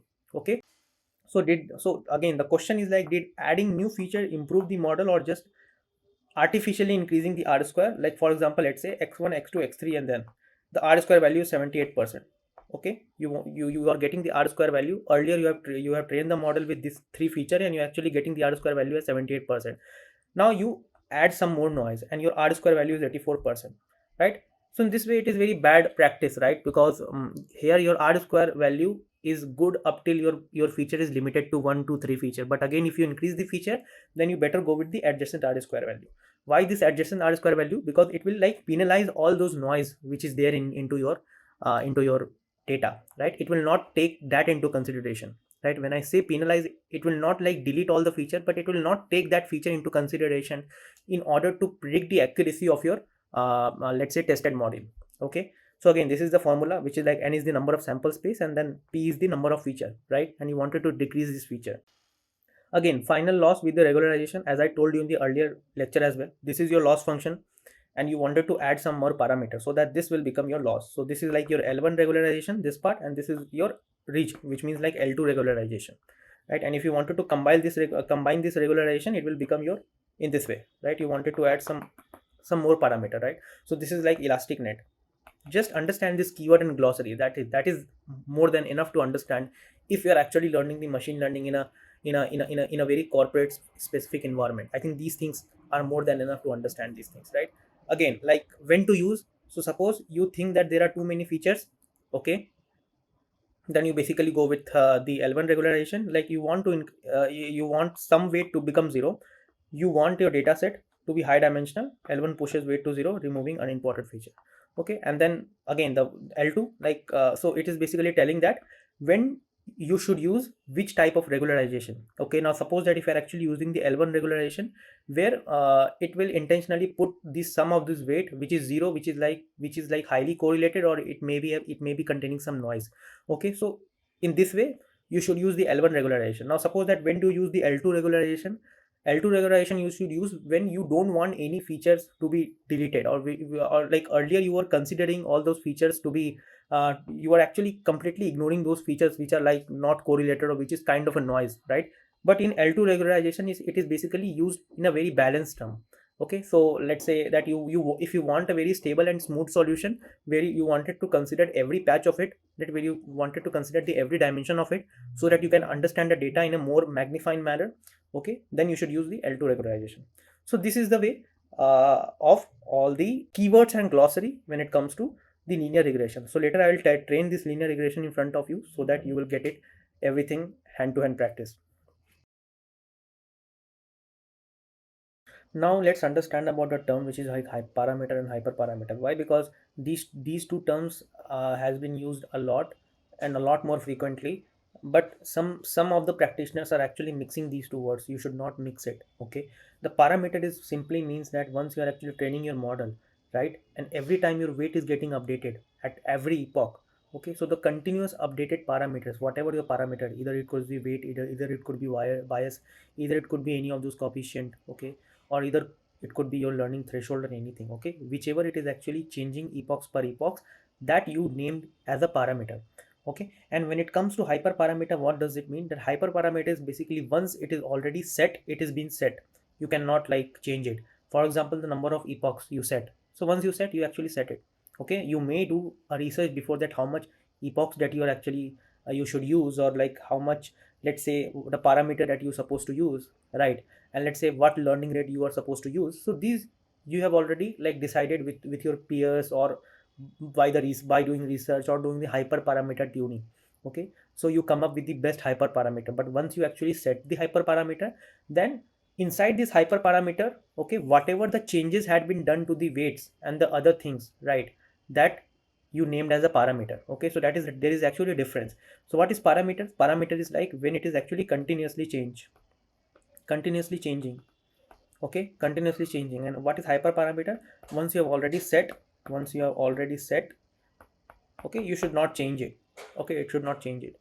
So again, let's carry with the definition that parameter is actually internal value, okay, which is like learned by the model atomically during training, right, automatically using during training. Okay, let's say that in linear regression you will be having a weights and bias as a parameter, coefficient in a logistic regression.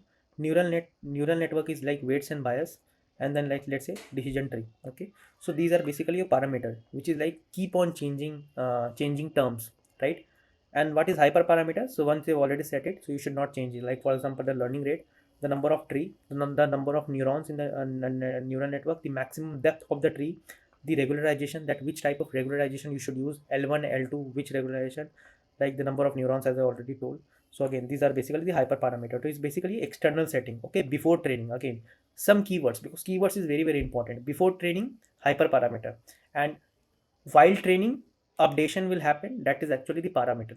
So I hope you will clear it out. Now let's start with the again interesting algorithm, which is like logistic classification algorithm, right? So what is this logistic classification algorithm do? So it is like, first of all, sometimes you may call it logistic regression or logistic classification. It's totally depend upon you. So let's say that your problem is a kind of a classification problem, where you wanted to design a model or train a model in such a way so that it will classify between the two classes. Okay, so how will you do that thing? So the first thing is that you come up with your own hypothesis. Okay, and you actually like use the and you like keep the line, and then that line is basically like classify between the two classes. For example, if you take this example, so let's say that this is my hypothesis, right? So yeah, this is my hypothesis, right? And this hypothesis is like, it is clearly visible that it is basically segregate this class and this class. Okay, so similarly, let's say these two classes, right? So my hypothesis will be this, right? My hypothesis will be this, and like the circle part is actually a kind of a hypothesis, right? And then like you come up with this some another hypothesis, another classification. So this is just a classification problem, right? That so what is actually logistic regression do, right? So logistic regression is basically a classification algorithm which predicts the probability, because you may come up with the hypothesis, but you should also know the probabilistic measurement, right? That what is the probability that this point is has been classified. Okay, what is the probability that this point has been classified well? Okay, or what is the probability that that this point has actually been classified well? Because from the line you may get to know, but in order to know the mathematical intuition that what is the probability, okay, so that is why you need a logistic regression problem, right? So logistic regression problem, which means what, which means like it converts your linear equation into a probabilistic equation, like using a sigmoid function. So it internally uses a sigmoid function. Now what the sigmoid function will do is that it will take your line equation, and it will give you a very probabilistic measurement, that what is the probability that your this point should be considered in either class A, or it should be considered in either class B. Okay, now suppose that if you have a very low probability, like for example this is yellow part, right? If suppose yellow part will belong somewhere like this, so let me choose some other color. So let's say that I'm actually using the yellow, right?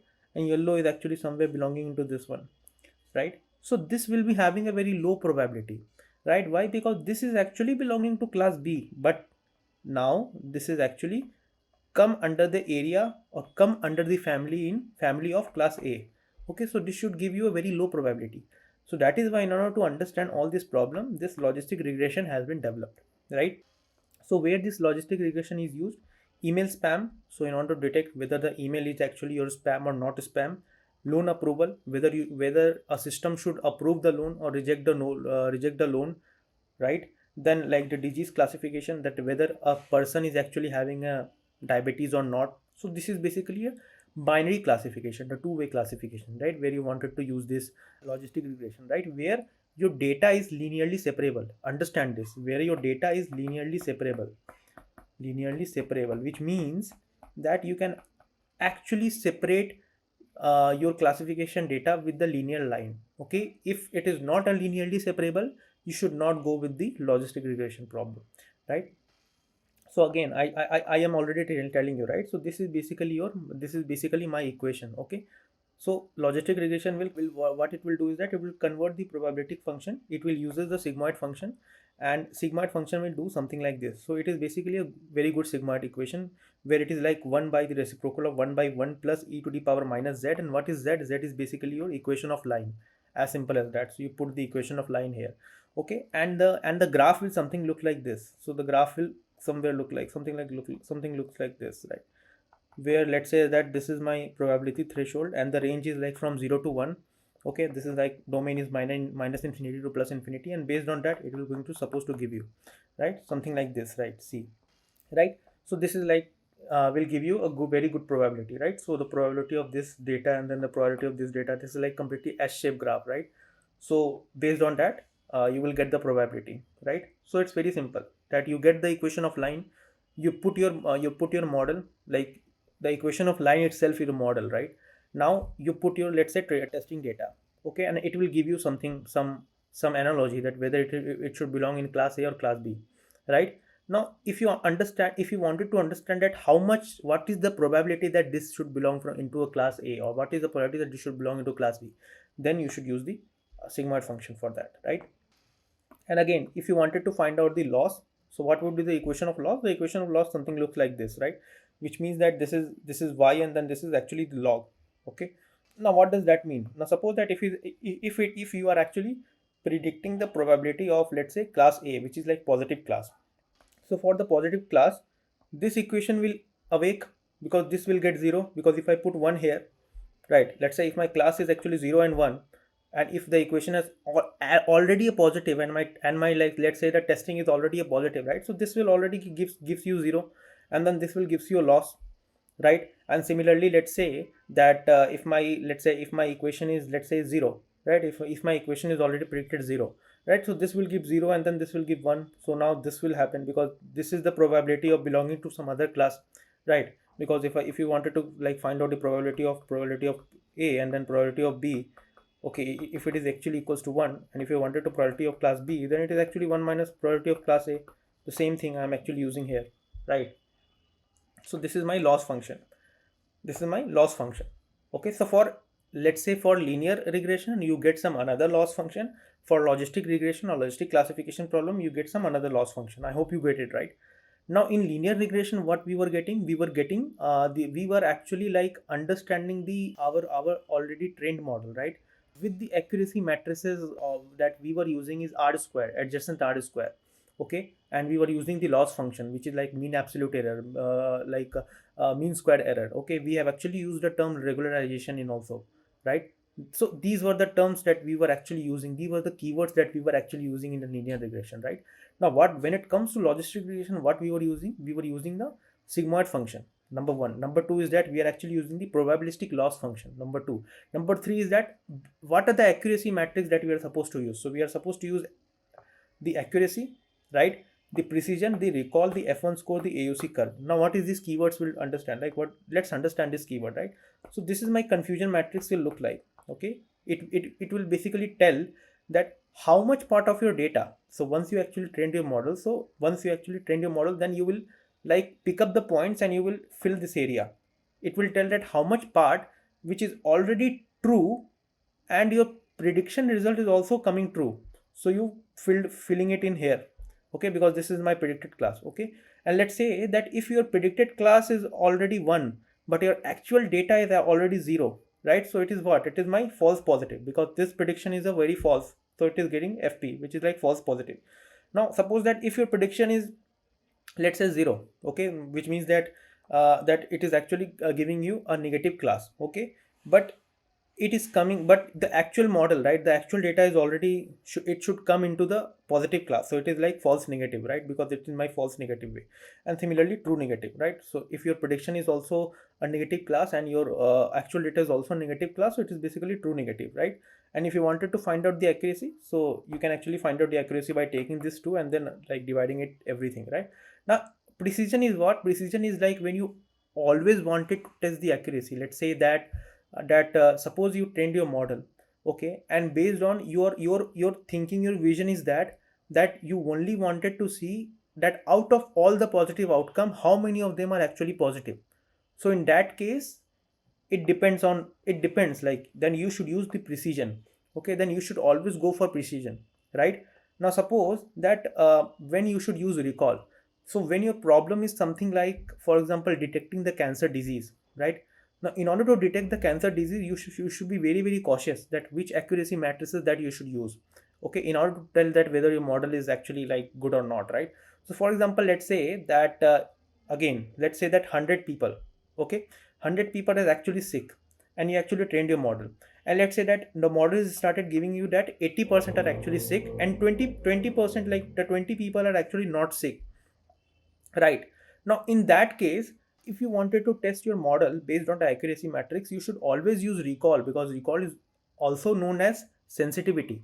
Okay, which means that your model has not taken this 20% as a sick. So your model has not classifying this 20% as a sick category. Okay, it is considered as a not sick, which is like a very very, I would say like a very threat, right? Because the model should consider these things, right? And again, it depends upon problem statement, because my problem statement is much more medical, so I should be very very precise that I should not like use this model, right? So that is why I should use the recall for like gaining the trust from the model, that whether my model is basically trained on this model or not. So that is why I should use the recall, which means that that only 80, so 80 plus 20, right? Which means that out of 100, the model has classified only 80, and the rest the model has classified the false negative. Okay, so in this way you should actually use the recall, right? And when you like more possessive about the positive side of the model. Okay, let's say that out of all the positive result, I only wanted to know the positive precision. I don't wanted whether the model has classified like bad or good. I only want that out of positive, how many of them are actually like real positive, then you should go for precision. But if you wanted to understand that, okay, how like out of all these total positive, right, how many are actually classified as a false negative, okay, you should actually take that false negative into consideration. Then you should actually use the recall. Okay, if you're really confused, then just understand this. Precision means what? Precision means all prediction, like all of the predicted points, that how many of them are actually correct. Okay, recall means of all the actual positive, how many were actually found. Okay, that is the difference. I hope you'll get it.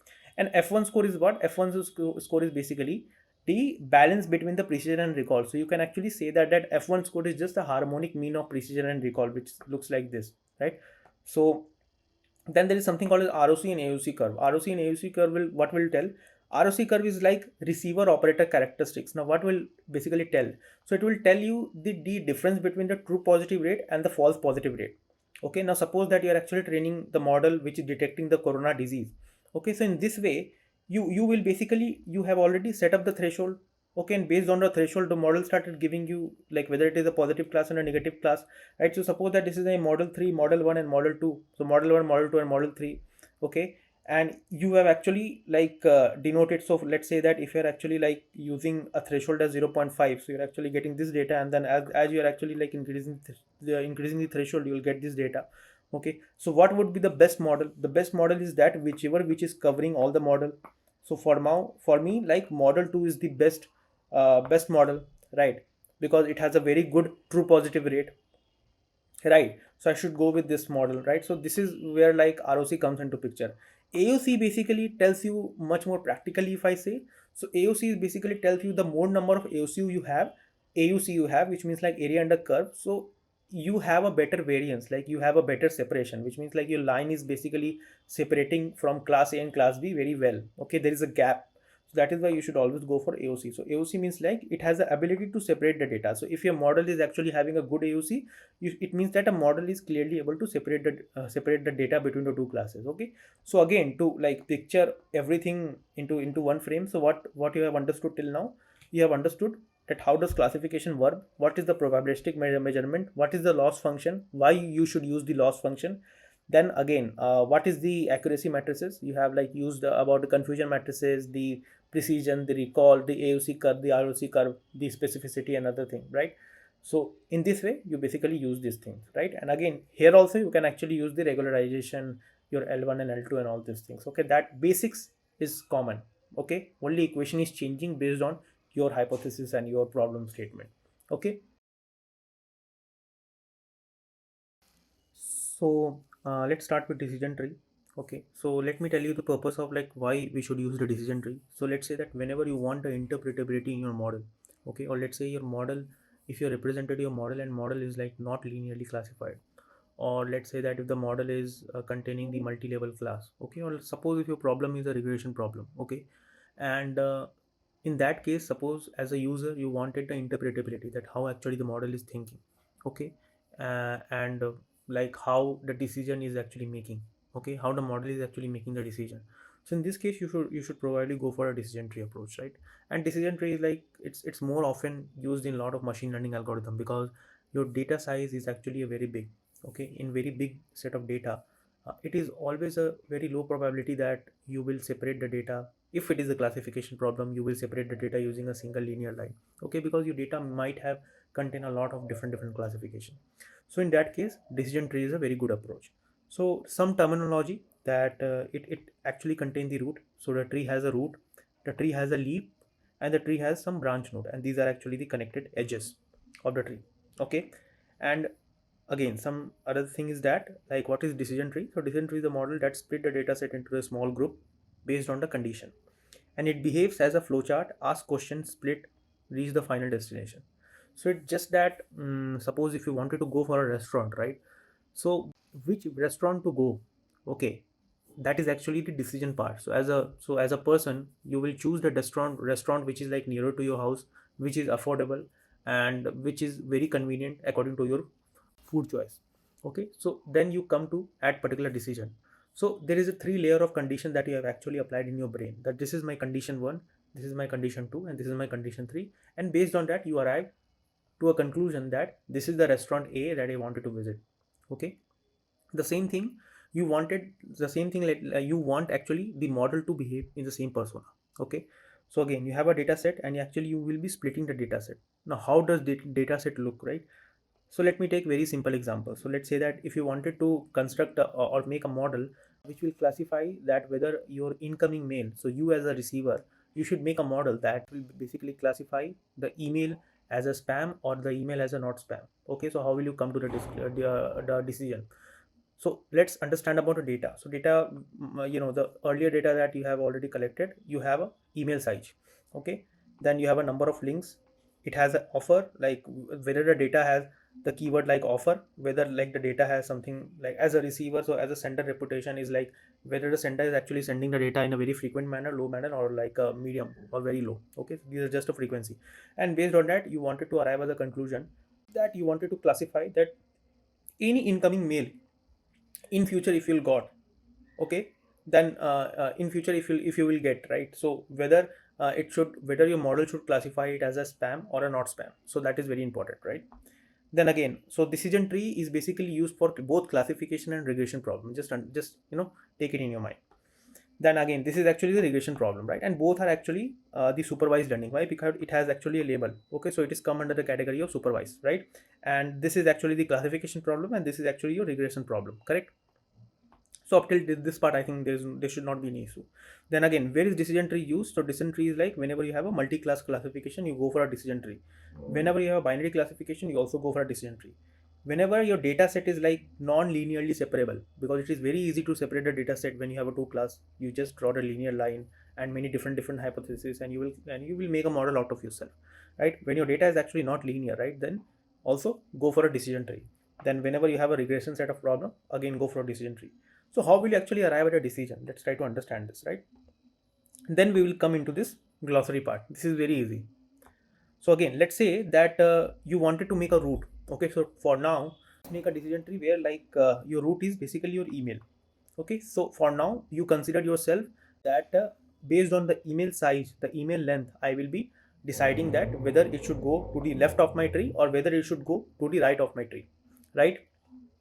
So let's say that based on the email size, if the email size is let's say less than 244, how will I take this email size? You will just take the average, just average. Okay, and if it is like the average is 244, so whichever the email which is less than 244, that will come to the left side of the tree, and the greater than 244 will go to the right side of the tree, right? So in this way, the email which is like less than 244 size, it will go to the left part of the tree and the right part of the tree, right? Now you must be thinking that why did you take the root as a email? You could have taken the root as any other node, because I have other node as well, right? Now there the concept of these matrices comes into picture. Okay, what are these matrices? This is actually the entropy, information gain, and Gini impurity. So let me tell you about like what this is, right? So Gini impurity is basically so suppose if you, before constructing any decision tree, right, you wanted to check that among all the feature, which among them is basically has a more purity, okay, which is like more pure, or which has let's say more impurity, or which has like more information gain. I will choose that feature only as my root node, because my later decision will be based on that root only, correct? So if I'm going to find out the Gini impurity, right, of this root node, if I would have taken the email as my root node, right, so I will just on the basis of that I will just calculate my Gini of this email as a feature. So I'm getting that 0.62. Okay, it is just based on a formula like the probability of the class, like if there is a one class, if there is another class, based on that if there is a probability of a spam or not spam, and based on that I will be, so it is just on this formula. Okay, don't worry about it, just understand the keyword, because if you wanted to understand the ML foundation in very depth, then I will have to make the separate video out of it. Okay, this is just, I'm assuming that you already know machine learning, I'm just refreshing your topics, right? So based on that, you have actually find out the Gini impurity of an email is let's say 0.62. Similarly, let's say the Gini impurity of other feature, okay, let's say the number of link, okay, you are actually getting 0.5, or let's say 0.98, okay, or let's say 0.32, or let's say 0.62. Okay, Based on that, you basically find out the Gini impurity of all the features, right? Now what? Okay, so basically you actually find out the Gini impurity of all the feature. Now what you will do, you will take the feature and assign to the root node which has a very low Gini impurity, which means that which is more pure. You're getting it. So let's say that email I am getting the Gini impurity is, let's say, 0.62, which is among all the feature, let's say it is very less. Okay, so I should be taking email as my root node.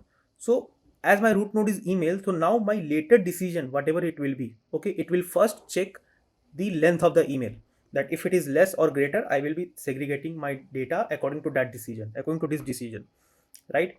Again, this is another tree, this is another tree, and based out of that, again there are 4 nodes. Again you will find out the Gini impurity, and whichever Gini impurity is actually having a less, that you will be making from here a root node. So finally your decision tree will look like this. So let's say your email length, then let's say that next time if you are finding out the Gini impurity, you're actually like getting the number of links. Okay, number of links, then again some other feature, again in this way you will be making the tree, right? So that let's say for this data, if I'm actually like putting this data into my this constructed decision tree, I will arrive at a conclusion. To the leaf node I will be able to know that whether it is so suppose if I arrived at a conclusion that a tree goes something like this, right? And suppose if I arrived at this leaf node, now what does that mean? It means that like my email is either a spam or either not spam. Okay, so this is the whole agenda of decision tree, and these are basically the formula. Okay, so this is like the entropy formula, okay, where it is like probability of the each class, and then the probability, and then you are taking the logarithmic out of it, right? Then it is actually the information gated, how much information you're actually getting, right? If you are taking some particular set, so it is like the entropy of a parent, which is like your root node, and then you are actually taking the difference with your entropy of the mean of all the child node that you have. And again Gini impurity, right? So these things are basically needed in order to understand the decision tree. Okay, similarly if you wanted to find out decision tree for a regression problem, we'll do the same thing. Okay, so how, again you will take the mean of it. Okay, then again you will take the mean of it, average of it, and if it is greater than average, you will put it on the right side. So let's say these data has come on the right side, and these data has come on the left side. Okay, again you will be finding out the Gini impurity, again you will be breaking the tree in this way. Okay, so in this way the tree started segregating. Okay, so that next data, let's say I have 5000 to 1 3 5 180, or let's say 181. If I pass this the entire data in this decision tree, I will arrive at some conclusion that what is my price. Okay, and again, so decision tree, because it is a classification problem, so as you have already understood before, that there are classification matrices as well. What are the classification matrices? Let me recall you. The first thing is like first of all the precision, the recall, the specificity matrix, the AUC curve, the IOC curve. If it is a regression problem, then you will be having a mean average error, okay, MAE, or mean absolute error, okay, mean square error, right? So these things you need to take in mind. Okay, that's it. Like this is all about the decision tree. So now let's understand about this random forest. Okay, because random forest is one of the very interesting way of like looking out any other problem, right? So the past knowledge that you have understood about that what is actually a decision tree. Okay, and based on what problem I should actually supposed to use the decision tree algorithm, right? Now suppose random forest is right. Random forest is just a more scalable way of using the decision tree, or scalable way of making the decision into the different circumstances. So let's say that if you have a data, right? Let's say that if you have a data, so this is actually your tree one, this is actually your tree two, and this is actually tree three. Okay, let's consider the previous problem, which is like spam and not spam. So tree one has given given the output as a spam, tree two has not spam, tree three has not spam. Okay, and if you're actually taking the maximum majority voting, so you will get something as a not spam. Okay, this is basically the approach which is called bagging. So bagging is basically an ensembling approach. When you're actually understanding on the ensembling method, so it has three method, which is like bagging, right? The other is basically a boosting, right? And then in boosting you have a XZ boost, like extreme gradient boosting. you have a gradient boosting. I will come up all this video in later part. Okay, for now just understand about it, what is actually random forest. Okay, so random forest is more scalable way of actually representing your data in a bootstrap fashion. When I say bootstrap, understand this keyword. What is bootstrap? Bootstrap is something like, if you have a data arrangement something like this. Okay, like if you have data 1 2 3 4 5 6 7 8 A B C D E F X Y Z alpha beta gamma. So let's say that this is your data. Okay, now if I want you to make a combination. Okay, make a combination of, let's say, five words and letter and any alphanumeric character. So yeah, what you will be making, you will be getting 1 2 alpha XY.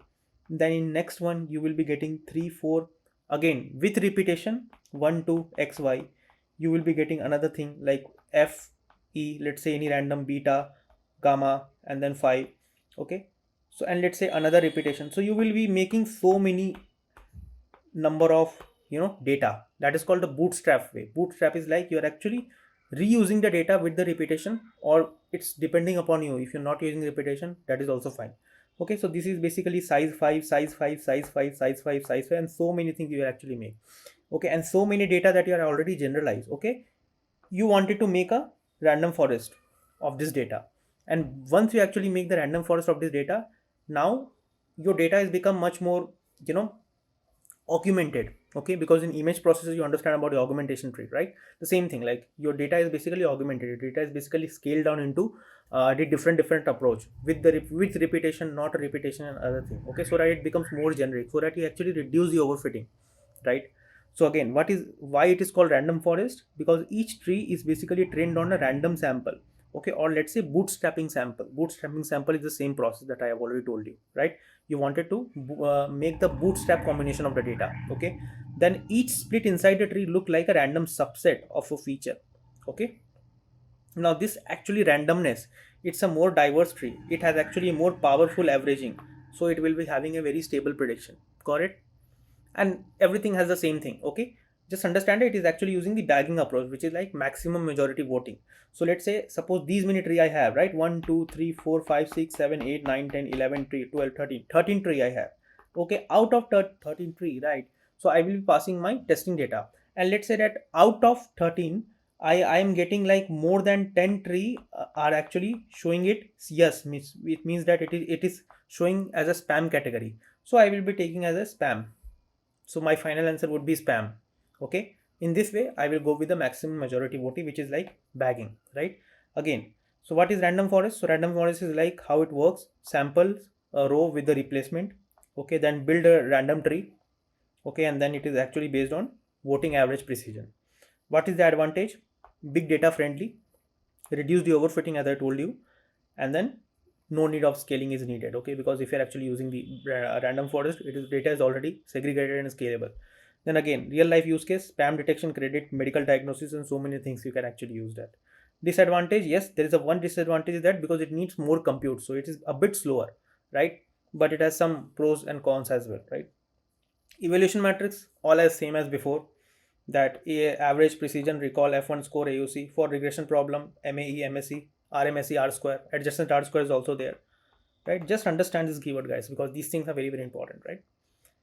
Okay, then better than decision tree, of course, it is hyperparameters, number of estimator, max depth, max tree, max split, and then criterization. Let's understand about what is hyperparameter, because in some way decision tree does not have any parameter. Just understood this, because decision tree, what will happen, that in decision tree does not have any weights, so it does not have any parameter, but it has the hyperparameter. And I already told you before that hyperparameters you will already set it before the model is actually training, which means that number of tree, number of leaps, right? Then let's say number of trainable parameters. Okay, these things are basically your hyperparameter, right? And let's say that you will come up at the point where your tree will be more complex. If you have a more data, and suppose if you're actually using a single decision tree, your tree will be more complex. Okay, and in some way you will get that the model is actually overfit. So to reduce that is very important, just understand, to reduce the overfitting, right, from the decision tree, you basically drain out all those child which has a very less amount of data. which has a very less amount of data. Okay, you try to prune it with the keyword called as pruning. Okay, there is something called as CCP, cost complexity pruning. I will get it when I code this entire thing. Okay, just understand. So pruning is a concept. So what does pruning will do? Pruning will basically like drain out all those leaves, okay, which contain a very less data, or which is not very reliable to make the decision, right? So in this way, you basically prune out all these things, and you will like keep only that node as a child node, which is very stable. Okay, so these are the way that you will understand about the random forest again. So yeah, random forest is that it is actually ensembling method. Understand ensembling method. What does this inside the ensembling method, right? So in ensembling method, you have a bagging and you have a boosting. Okay, bagging you already understand because it is related to your random forest, right? Again, it is actually using a bootstrap data random feature it split. Okay, so these are the basic trial of understanding the random forest. Okay, so now let's understand about the hyperparameter and the cross validation. I think this is very important topic when it comes to tuning your parameter. Okay, again I'll tell you the difference between what is parameter and hyperparameter. So as you have gone through my previous lecture, so in parameter is basically while training, if I'm, let's say, that updating the model. So let's say that if I train the model for the multiple epoch, so my weight is getting updated, my bias is getting updated, okay, and the other parameters are getting updated. Okay, so that is basically parameters, which is like updating while training. And hyperparameter is like before training. So before training you have already set a few of those points, and you will not going to hinder it anymore. Okay, so that is actually your hyperparameter. Okay, so hyperparameter is basically a kind of your tunable parameter, I would say, right? So it's basically a kind of your tunable parameters. And if I give you a little glimpse about some more hyperparameters, so what does it have is like, in the last lecture you have understood about a decision tree, right? So in decision tree we don't have any parameters, right? So you came across something called as hyperparameter, which means that you have already defined the length of the tree, or you have already like defined that how many leaves it has, right? You can actually define the number of estimator, you will define the learning rate. Okay, if I'm considering, like, if you suppose if you're actually training the linear regression model, right? So that is actually learning rate, where learning rate, the eta, right, it is your learnable parameter. Okay, so these things you are already defined before training the model, right? So let's say learning rate, max depth, okay, then the number of tree. Let's say that if you're training a neural network, then you will define the number of neuron, right, which is like a very before while training your model, right? Because again, you cannot increase or decrease the neuron if you are training the model like in the middle, right? So these things you need to define it at the very preliminary stage, right? Then again, the regularization strength, as I already told you, that inside the regularization I have something called as lambda. Okay, so these things you need to define it at the very early stage. Okay, so that while training the model, okay, these things are already set up. Okay, so you don't need to like change it again and again. Now the point is like how to actually set up the best hyperparameter. Okay, because why I come up with the topic hyperparameter tuning. Till now you have understood about that what is parameter and hyperparameters in my previous lecture. If you wanted to like give a little more idea about this, so if you wanted to take a little more idea, you can just visit our previous lecture, you can understood about it more. Okay, so now why hyperparameter need to tune? Because let's say that initially if you put the hyperparameter at a very random number, okay, so let's say that learning rate if I input 0.5, max depth if I put 5, number of tree if I put 2, number of neighbors if I put 3, regularization strength if I put 0.8. Okay, so these I have already put all these number randomly. Okay, and I may not know that if I train this model, if I train any model, right, with this hyperparameter, it may be good, it may be bad, right? It means it may have a good accuracy, it may not have a very stable accuracy, right? So how to actually found out the best hyperparameter? Okay, so this is via tuning. Okay, now how do you actually tune your hyperparameter? So there are many other steps, or there are many other procedure that you can basically use to tune the hyperparameter, right? The first is like you can actually tune the hyperparameter, which is like grid search CV. So grid search CV is basically a kind of a very scalable metrical way in order to tune your hyperparameter, right? So if you have a good compute, you basically use the grid CV, right? Then again, Optuna, let me write one more time. So this is actually the Optuna, right? Right, so Optuna is also one of those method to implement or to tune the hyperparameter, all those parameters that you will be having, right, in all of those learning algorithm, right? Now the third is that I can also tune the hyperparameter using, let's say, cross validation. Now you must be hearing about this cross validation a lot, right? There are like many frequently used these keywords, right? The cross validation. So let me just first tell you that what is basically a cross validation, then I will come to every topic step by step, right? So let's say that if you have a data, right? So let's say that if you have a data and your data size is, let's say, 1000. Okay, so you basically split the data.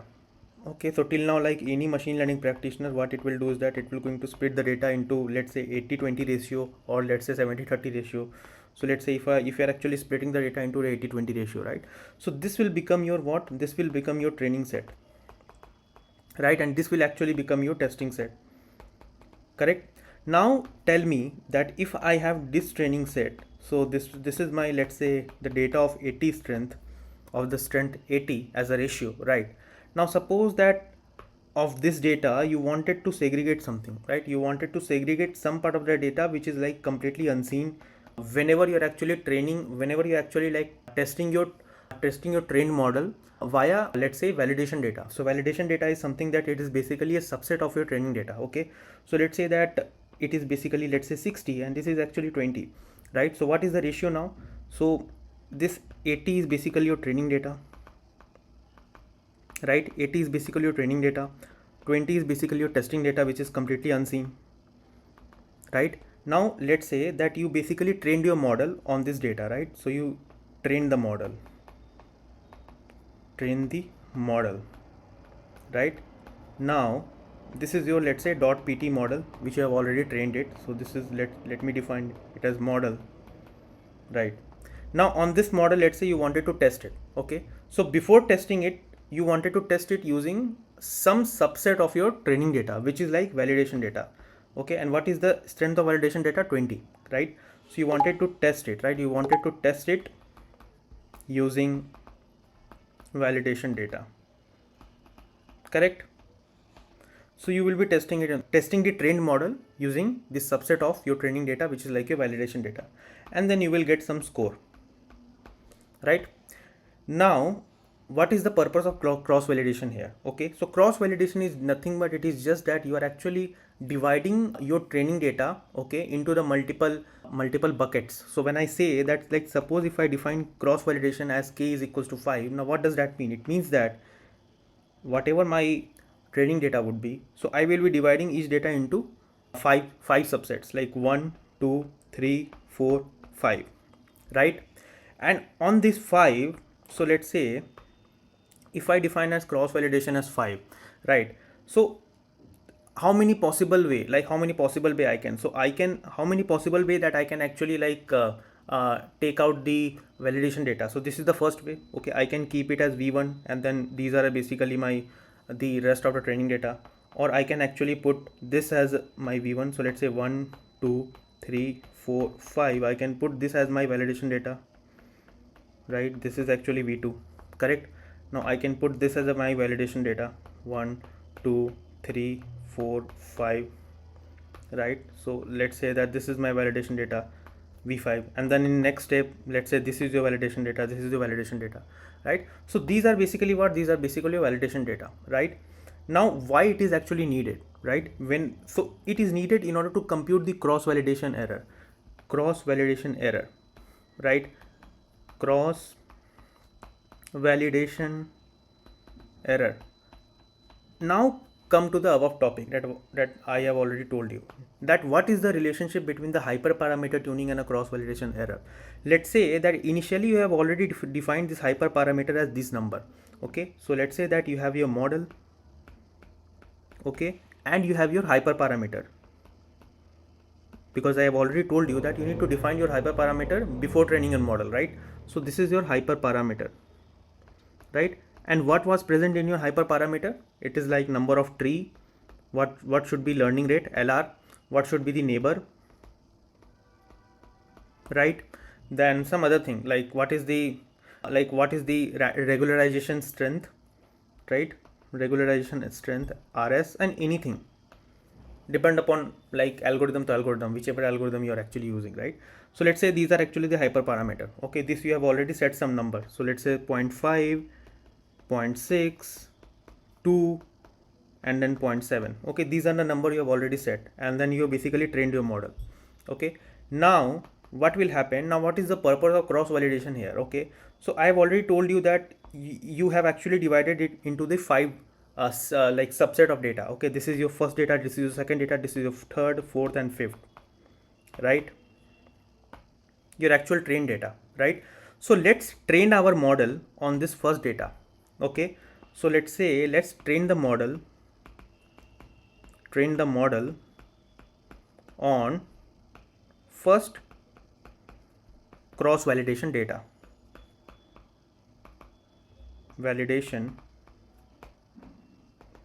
Okay, so you have your hyperparameter setup. Now you basically train your model on the first cross validation data, right? With the same hyperparameter. Similarly, you train the model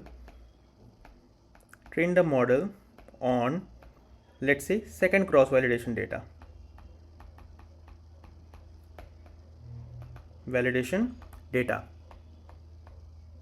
Right? Similarly, this is your M1 model, this is your second model. Similarly, you train M3 model, M4 model, M5 model, okay, based on this cross validation, correct? Now this hyperparameter is already set up, right? And you actually train this model. So for this hyperparameter, you basically train this model, correct? Just understand it, just try to be very focused here, okay? Because once you understood it, I think the later part of your like ML career is very, very smooth, okay? Again, I'll tell you. So this is my hyperparameter, which I already preset before I train my model, okay? Now while training my model, the data that I'm supposed to give, okay, is basically a cross validation data. It means that in my model 1, I will be giving only this data, okay, and I will use the V1 data as testing purpose, okay. Again, validation data is completely different from your testing data, which is like unseen data, okay. So again, this I have already trained my model M1, M2, M3, M4, M5. So this is my trained model in my first iteration, right? So trained model. So I have trained the model M1, M2, M3, M4, and M5, okay, on some cross validation, okay, and these are my cross validation like 0.5, 0.6, 3, 0.5, 0.6, 2, 0.7, right? 2 and then let's say 0.7. Okay, so this is actually 2 and then this is actually 0.7, correct? Now you again iterate the second part. So now what will happen is that you take the error, okay, you take the error. Let's say that this is my error 1, this is my error 2, this is my error 3. How will you take the error? Just by putting the validation score. So just by putting the validation data, and then you basically find out the difference between your actual data and your predicted data. Okay, the actual data of validation data set and the predicted data is like whatever the model is actually predicting, right? I hope you get it. C4 and then like E4 and then E5. Okay, and you basically take the mean of it. So the E1 error, E2, E3, E4, E5, correct? And you are actually, suppose you are getting the error as any, like let's say for example, let's say you are getting the error as 12, okay, 12 or some units, right? So you are actually getting the error, which is also known as cross validation error, okay, for this hyperparameter. Now what you will do is that you change this hyperparameter, okay, you change this hyperparameter to something else. Now let's change the hyperparameter. Now I am changing, let's say I am changing to 0.7, 0.8, 3, 0.9. I am changing this, and again I'll repeat the same thing, and again I will going to find out the cross validation error. okay, and I will be getting, let's say, 30 units. Okay, let's say that if I make this as a iterative process, and I basically like on 5 sets of hyperparameter I have already trained this. Okay, so how my graph will be? Okay, so suppose if I set my graph something like this, right? So this is basically my cross validation error. Okay, and this is my hyperparameter, right? So as I'm actually changing my hyperparameter, can I expect that my cross validation error will somehow decreased or increased? Anyway, like, can I expect something like this graph? Correct. Now whichever hyperparameter where I get a very least cross validation error, I am supposed to use that hyperparameter for my later tuning. Now you understood it, right? What is tuning? Tuning is nothing but it is just changing the already existed hyperparameter which you have generally used it before you're training your model. Okay, before you train your model, you set some hyperparameter, and then you like universally believe it that this is my hyperparameter, and on the basis of this I am going to train my model. Okay, now in order to tune the hyperparameter, okay, so that you have a very better way, right, in order to train the model, because if some other person come, right, he will definitely argue that I will not believe this hyperparameter. Okay, he may give its own hyperparameter. Then what will you do? You will change his hyperparameter model as well, right? So whatever the hyperparameter that some other person is actually giving you, right, so you will also train your model on that hyperparameter. Then some other person come, right, and they will come up with that bundle of hyperparameters. So he will also give you that I wanted to train my model with this hyperparameter. Okay, so let's say if you randomly take 5 6 10 hyperparameters, then you will be going to find out the cross validation error of each of the hyperparameter. Okay, and then you basically find out that whichever cross validation error which I am getting it very low, it means that I'm going to select that hyperparameter. Okay, I hope you get it, right? So these are basically the difference between the hyperparameter tuning, that we are basically tuning it. We are updating the weights of hyperparameter, which I have earlierly chosen it as a random state. Now, after doing multiple iteration, I found out that whichever cross validation error is having a low for that hyperparameter, I am going to selectively go with that hyperparameter. Okay, so that is basically tuning, and that is basically cross validation. So yeah, this is all, and just let me know that if you understood it. If not, then I'll tell it again.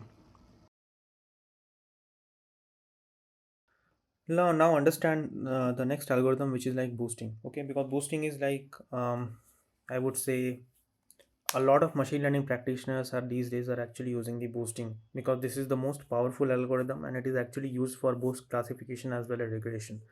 So just give you a little glimpse about whatever we have discussed before. As the ensembling technique, till now you have discussed about the random forest and using the bagging, right? Bagging is basically a very parallelized approach, where at the very end you are actually using the maximum majority voting, and on suppose and on the basis of that, you are actually getting the prediction. Okay, that whichever tree, or for like whichever tree in the random forest is actually predicting the more number of classes. So the prediction model is going to take that as a predicted outcome, right? Now boosting works in a different manner. So boosting is basically work in a very sequential fashion. So let's say that if you have any base model, forget about whether it is a classification or regression, that does not matter. If your base model, okay, and it is like intent to do some kind of a prediction, okay, so definitely at the very first stage it is going to give you some error, right? Now what does boosting will do is that it will try to boost your base model and update some part of it. Okay, and then it will going to make the another model with the updated weight. Now when I say that what is the updated weight, it does not mean that it is completely going to change the tree, or it does not mean that it is completely going to change the algorithm that I'm supposed to use. So let's say that my base model is actually using the decision tree algorithm. Okay, and I have a decision tree root, because in decision tree I need to have some root, right? And that base model is actually giving some wrong class, some wrong prediction, some wrong classification. So what I'm supposed to do?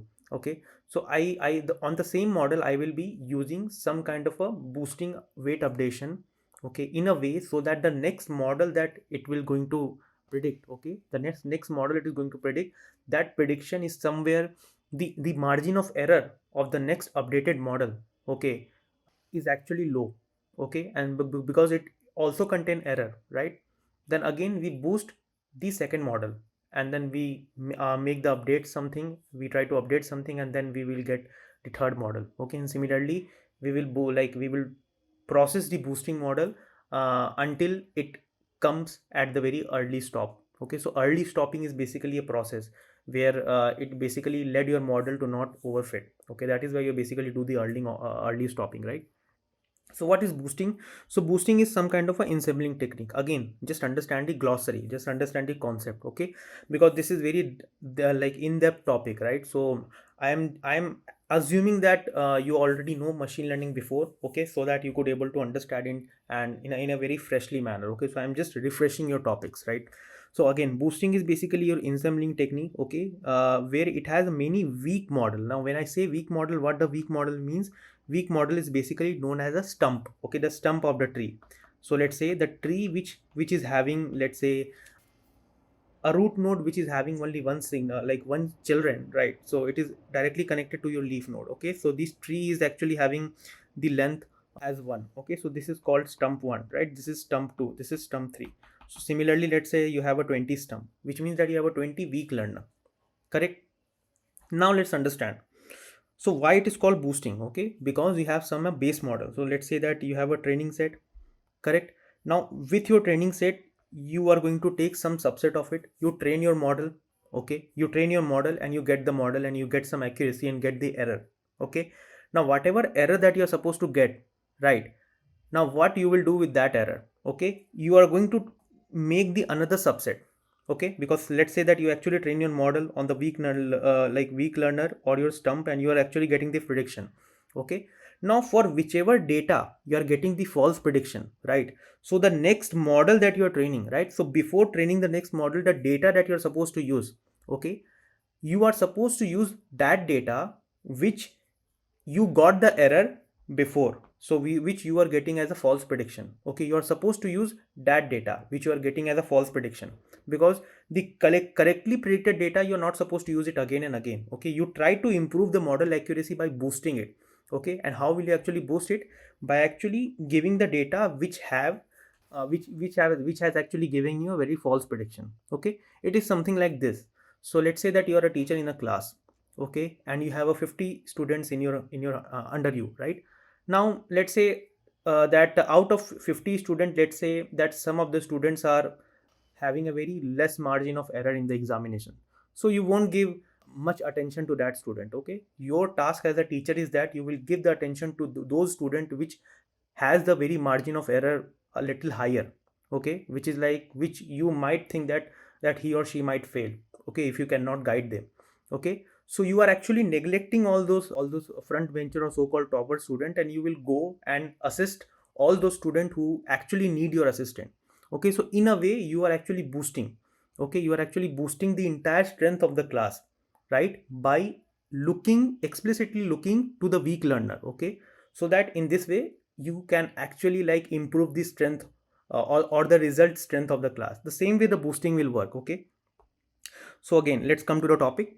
So it has a tree stump, okay. Then you try to update the sample weight, okay, and then you try to make the another stump. So this is your weak learner 1 with the model 1, this is your model 2, this is your model 3, and then finally you come after some iteration, you try to like get the final model which you think that it is giving you a very good result, right. So again, it is your base model, then you actually update your model, you update your model till early stop, right, till early stop, okay, and then you come to the conclusion as your final model. Now some misunderstanding which I really wanted to like make you understand, okay. So please understand this part. So boosting creates a multiple strain stumps at the beginning. The answer is no. Boosting will not create a multiple stump as a beginning. Okay. You will take one model as your base model. Okay. One model as your base model. And this is your weak learner. Okay. And you try to boost your base model. Okay. And then you try to boost your base model, and then this is your base model, let's say 1, and then this is your base model 2. Okay. This is your weak learner 2. Okay, then again you try to boost it, right, to base model 3, and then with the updated weight 3. Another question, just understood that whatever base model you are using, the algorithm that you are using, are you supposed to change the algorithm? No, you are not supposed to change the algorithm. Initially, suppose if you have already chosen the decision tree, then you are supposed to choose the decision tree entire. So it's not working as a heterogeneous. You cannot outmix the model right in the middle of it. Once you've already chosen the model, then you try to boost it right by updating the weight. Okay, this is the first part. The second misunderstanding is that all stum are trained randomly first, then we update the weight. No, right? The weight are updated after every stump, not after creating many stump together. Okay, at every stump you are actually creating the weight, not after like once you have bundle of stump then you update the weight. No, it is actually a sequential process. Just understood this.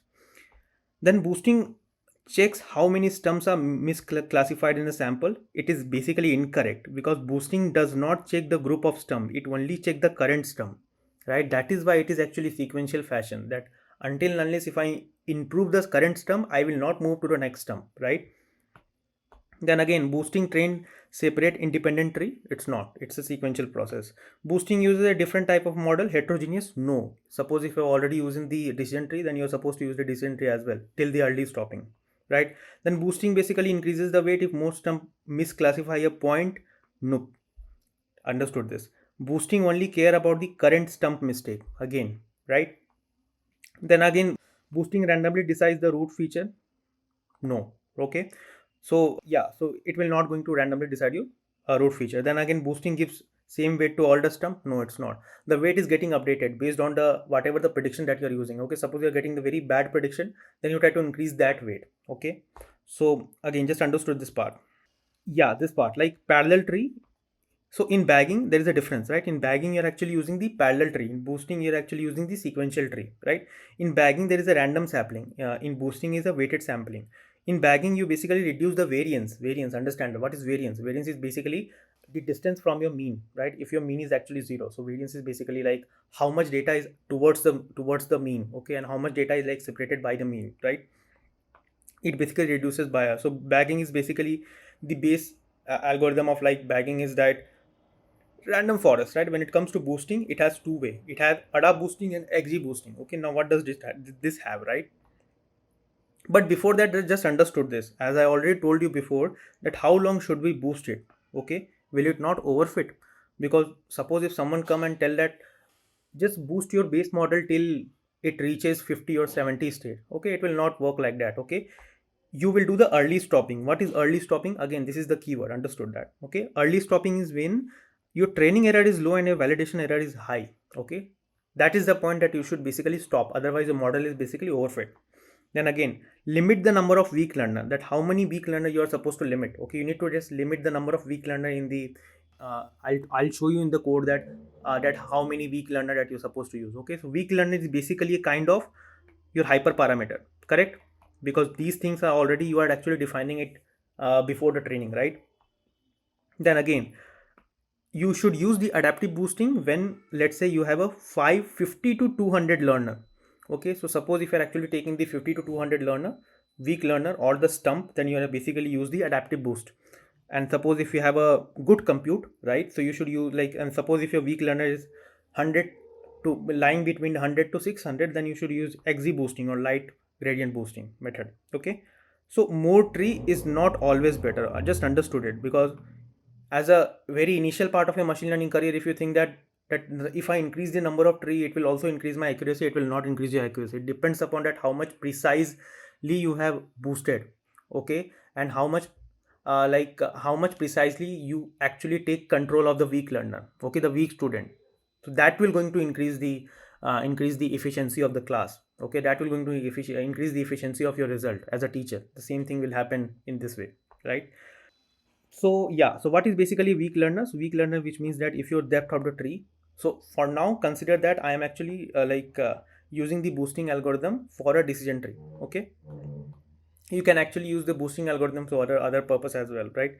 So now, when not to use adaptive boost, whenever you have a noisy label, okay, whenever you have a many outliers, whenever you have a multi-class problem, you should not use the adaptive boosting technique, right? And then whenever you have a large data set with the high dimensionality, you should not use the adaptive boosting, correct?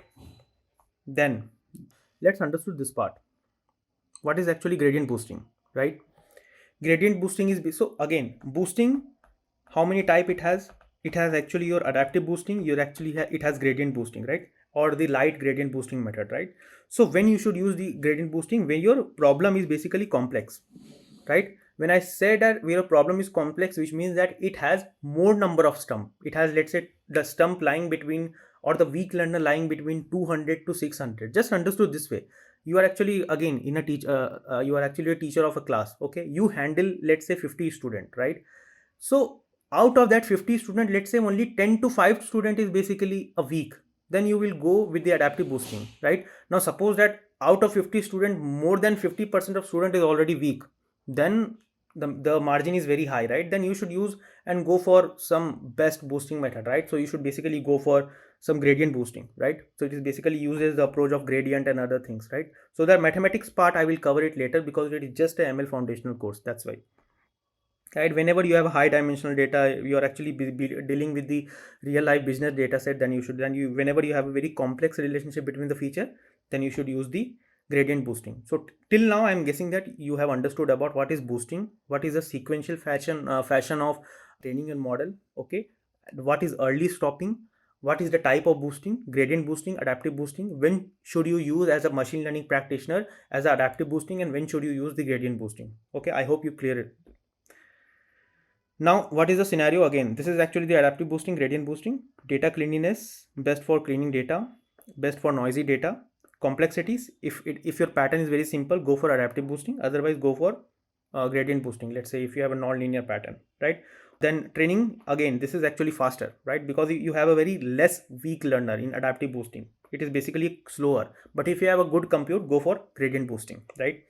Then again, overfitting, less pruning. Now, what is basically pruning? Pruning, I have already told you in the decision tree, right? Pruning is basically process, right, of filtering out or draining all those all those unnecessary leaves, which is creating the complexity issue, right?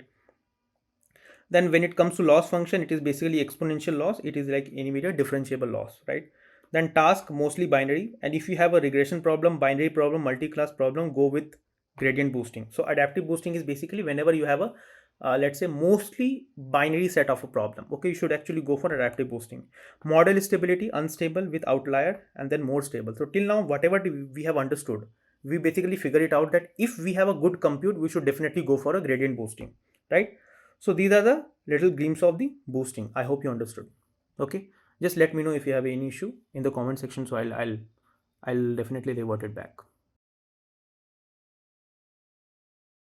Now let's understand about this support vector concept. Okay, so suppose that if you are actually dealing with the data with the very high dimension, okay, and suppose you wanted to classify it, right, then you should probably approach towards this algorithm, which is like support vector classification, right? Now what it do is that if you just visualize this data, you will actually get it, because it is not very complex, okay? So let's say that these are actually your data arrangement, okay? This is your class A data and this is your class B data, and it's basically your three-dimensional plane, okay? It can be 2D data as well. It depends upon your dimension of your data, right? Now let's understand about few terminology that what it is, okay? So as you can see that, let's understand with 2D, right? So as you can see that this is my class A data and this is my class B data, right? So the plane that which is actually bypassing it, right, which is basically segregating these two classes of data, right? So this is basically named as your hyperplane, okay? And these two line are basically the closest line to your closest data of particular class, okay? So these things are basically called as support vector, okay? And these are basically the outliers, right? Why it is outliers? Because the other class data is actually present in this current class, that is why it is known as the outliers, okay? Similarly, if you see this part, so suppose your data is something looks like this, then you could basically like do it, right? So this is your hyperplane, okay? And then this is your support vector, this is your support vector, because these are basically the closest line to this line, right? So this is actually, yeah, so this is basically my hyperplane, and this is by maximized margin, okay? As you can see that, what is basically maximized margin? So maximized margin is basically margin in mathematics, it is called from the any plane, okay, from the normal. If there is a normal, if you just draw the perpendicular to the origin, then the least distance is basically your margin, right? So this is basically your margin, and whichever having a very large margin, it means that it it has done the classification very well. Okay, so you have understood about the key points, right? What is support vector, what is like the maximum margin, okay, and what is hyperplane, okay, and what is like outliers in the classes, right? So again, what is support vector? So support vector model is try to find out the best boundary, which is like hyperplane, that separates the different classes with the maximum margin. So the intention of support vector is like it needs to separate the class A and class B or any classes of data, right, with the maximum margin is possible. Okay, and margin is what? It is basically distance between the boundary and the nearest data point, which is like your support vector. So the distance between two of the support vector is basically your margin, right? Then basically when to use the support vector, that is very important, right?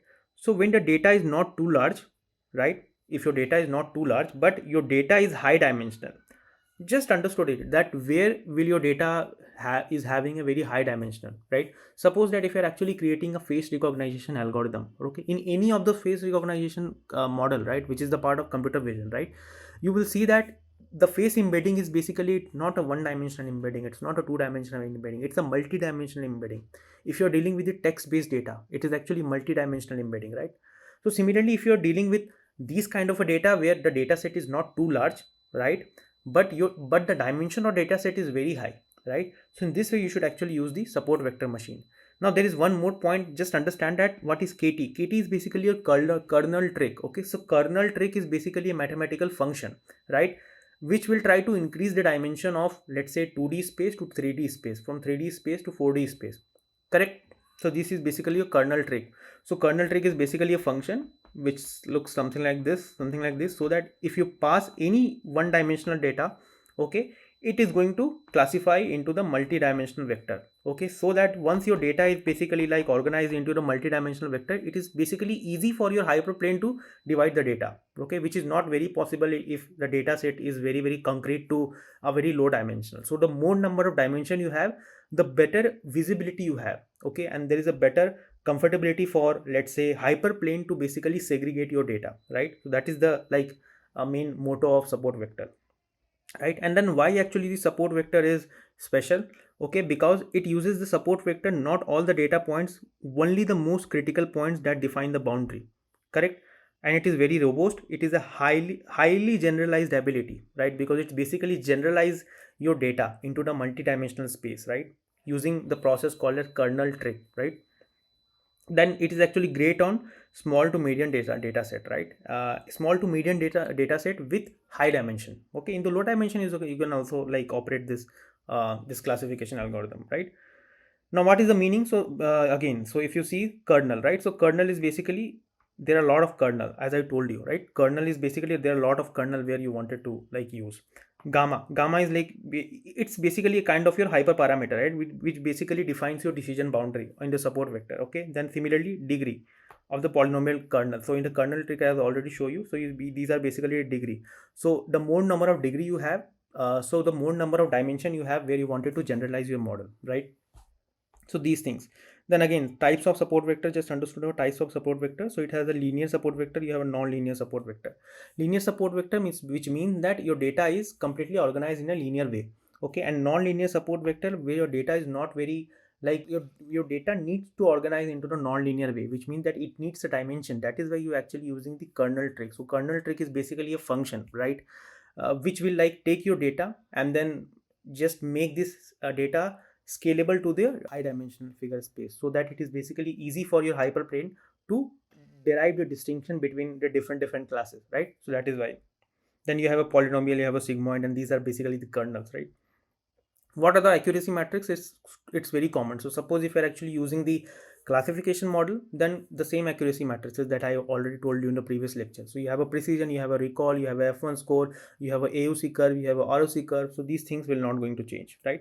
Similarly for regression problem, so SVR means support vector regression. So it is basically used for regression classes as well. How? So let's say that if I wanted to find out a regression class, so the less number of margin I have, the better it is, right? And for a classification, the more number of margin I have, the better it is, right? So suppose if it is actually regression class, right, so the less number of margin I have, there is a better functionality, right? Because let's say this is my data, right? This is my arrangement of that data. So suppose this is my line, right? And suppose if this support vector and these are the support vector are very nearer to this line, so I would go with the support vector regression technique, right? I hope you get it, right? So basically, but more often it is used for classification, because no practitioners will definitely go or choose the support vector as a regression problem, right? It will rather choose the other regression like decision tree regression, XGBoost regression, linear regression, and other things, right? So yes, again, so if you just wanted to see this, let me show you again this part. Yeah, these things, right? So you have a support vector, you have a kernel trick.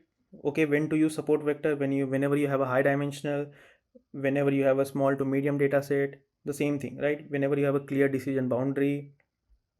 Then what are the accuracy matrices? You have a precision, you have a ROC curve, you have a accuracy matrices, right? Then what are the kernel types? You have a RBF kernel, right? You have a linear kernel, you have a polynomial kernel, right? And what are the use case? Again, sentiment analysis, face recognition, where it needs a variety of dimension, right? Spam detection. It is a simple binary detection that you can actually use, right? Then this is the other part, like what is the key hyperparameter? So this is like C, kernel type, gamma curve control, right? We are actually controlling the curve in a kernel. So whenever you're actually using the kernel trick, so it is basically a gamma. You use gamma as a parameter, as a hyperparameter, right? You set it before, so that it can basically control the control the, let's say the curve, the nature of curve, right, in the very high dimension space. Okay, so yeah, the goal is to find out the best hyperplane, right? And what is the best hyperplane? Which having a very maximum margin, okay? Because the more margin I have, the better it is, right? And again, it is actually using the support vector to define the margin. So yeah, these things are just a different glossaries in order to make you understand and refresh about this topic, right? So I hope you get it, and any problem, just let me know. So till now we have covered about maximum part of our supervised learning algorithm, whether it could be a classification or it's a regression. Now let's hop into this unsupervised learning, right? So as I already told you in my previous lecture before, that what is unsupervised learning, right? When your data does not have any target value, or when your data does not have any kind of a supervision, right? So that kind of problem statement you wanted to dump in the category of unsupervised learning. Now when I like speak about unsupervised learning, the clustering is very important thing. Why? Because you wanted to cluster the data and then again try to manifest the logic out of it, that what else you wanted, what is the purpose for which you wanted to make any problem statement into the unsupervised machine learning model, so that it could able to cluster your data into their required point, right, or into their required cluster origin, right? So first of all, before that, you need to understand about that what is actually a clustering, right? So clustering is nothing but it is just that you pick your any random data, and suppose if you're already pre-trained your model on some kind of a clustering algorithm, which is like k-means hierarchical clustering or DB scan, right? So these are the methods of doing the clustering, or let's say that dividing the data into their respective classes. Okay, I should not say classes, but because it does not have any target value, but let's take it for a simplicity, that family, okay, the family of data, right? So each data will be comfortable with their own different family, okay? So you need to make a model in such a way so that any random point come, so it should belong to its own particular family, okay? So before understanding this, first of all, let me just give a little glimpse about the what is actually the clustering, right? So clustering is nothing but, like, let's say that suppose I have two data points, right? So let's say that I have data points which is this one, and then let's say that I have another data points, right, with some other color, right? Now, if I, as a human being, what your eye could perceive is that, now suppose if I going to ask you that why can't you keep the data and just try to segregate into the different families. So how will you actually do that? So your mental map will be that I wanted to keep this data in, let's say, family 1, or let's say cluster 1, and I wanted to keep this data as my cluster 2, right?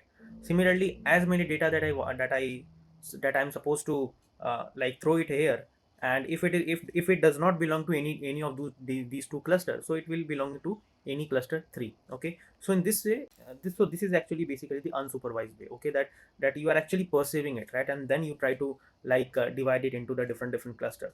So let's just understand about this k-mean cluster, okay, that what is actually the k-mean cluster. So k-mean cluster is nothing but k is basically a random value. Now when I say random value, it could be anything. It could be 1, 2, 3, but it should be a positive integer value, right?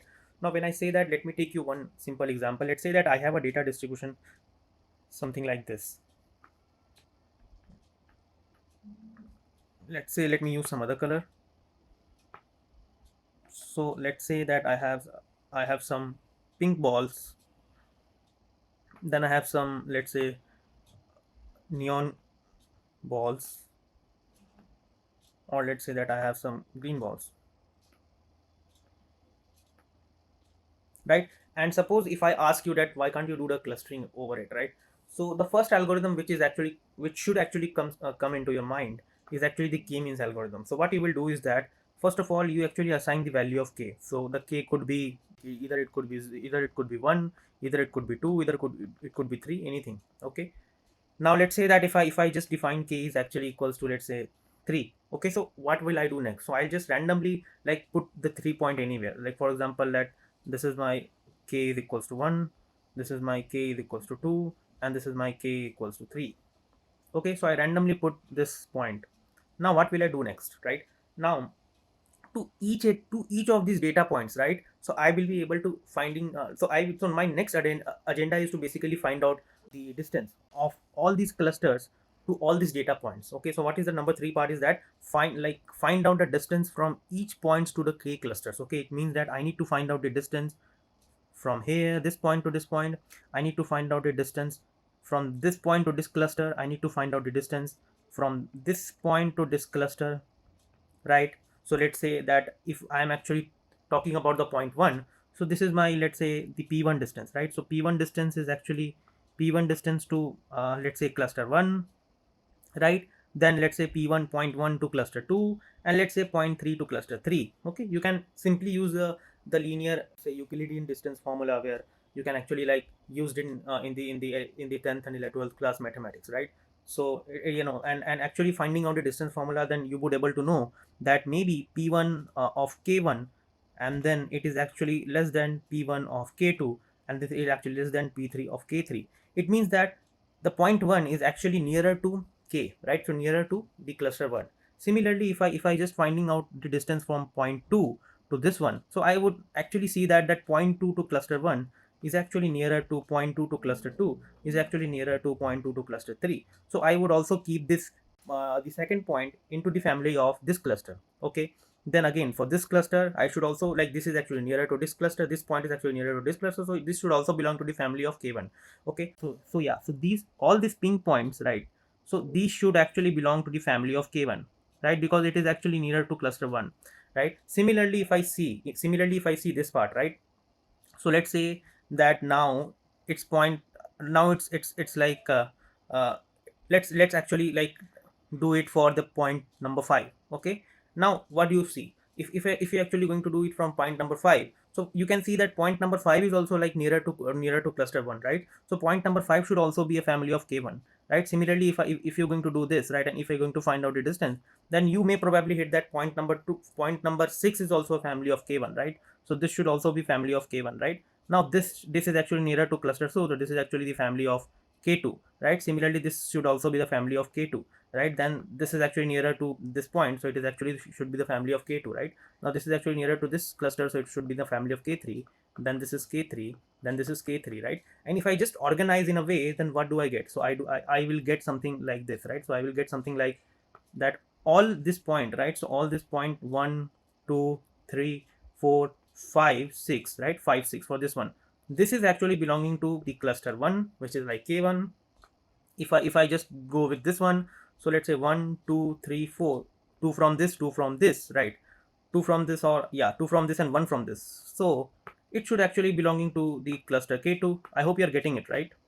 So this should actually belonging to cluster k2, and the rest of the 2 points, right? And the rest of the 2, like 3 points, right? One, let me use this one color, 1, 2, and then 3. So this should actually belonging to the cluster 3, right? So in this way, from this data you are able to like segregate this point into 3 cluster, right? The cluster 1, cluster 2, cluster 3.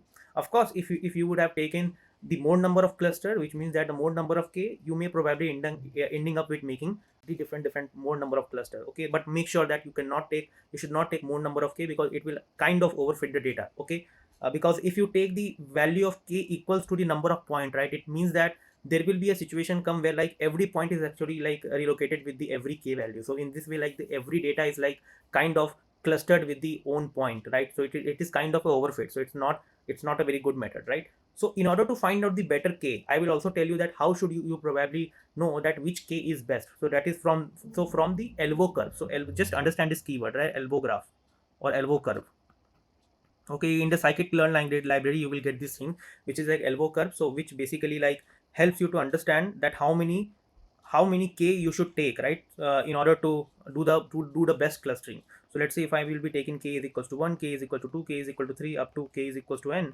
So at what k this graph is actually bending, right?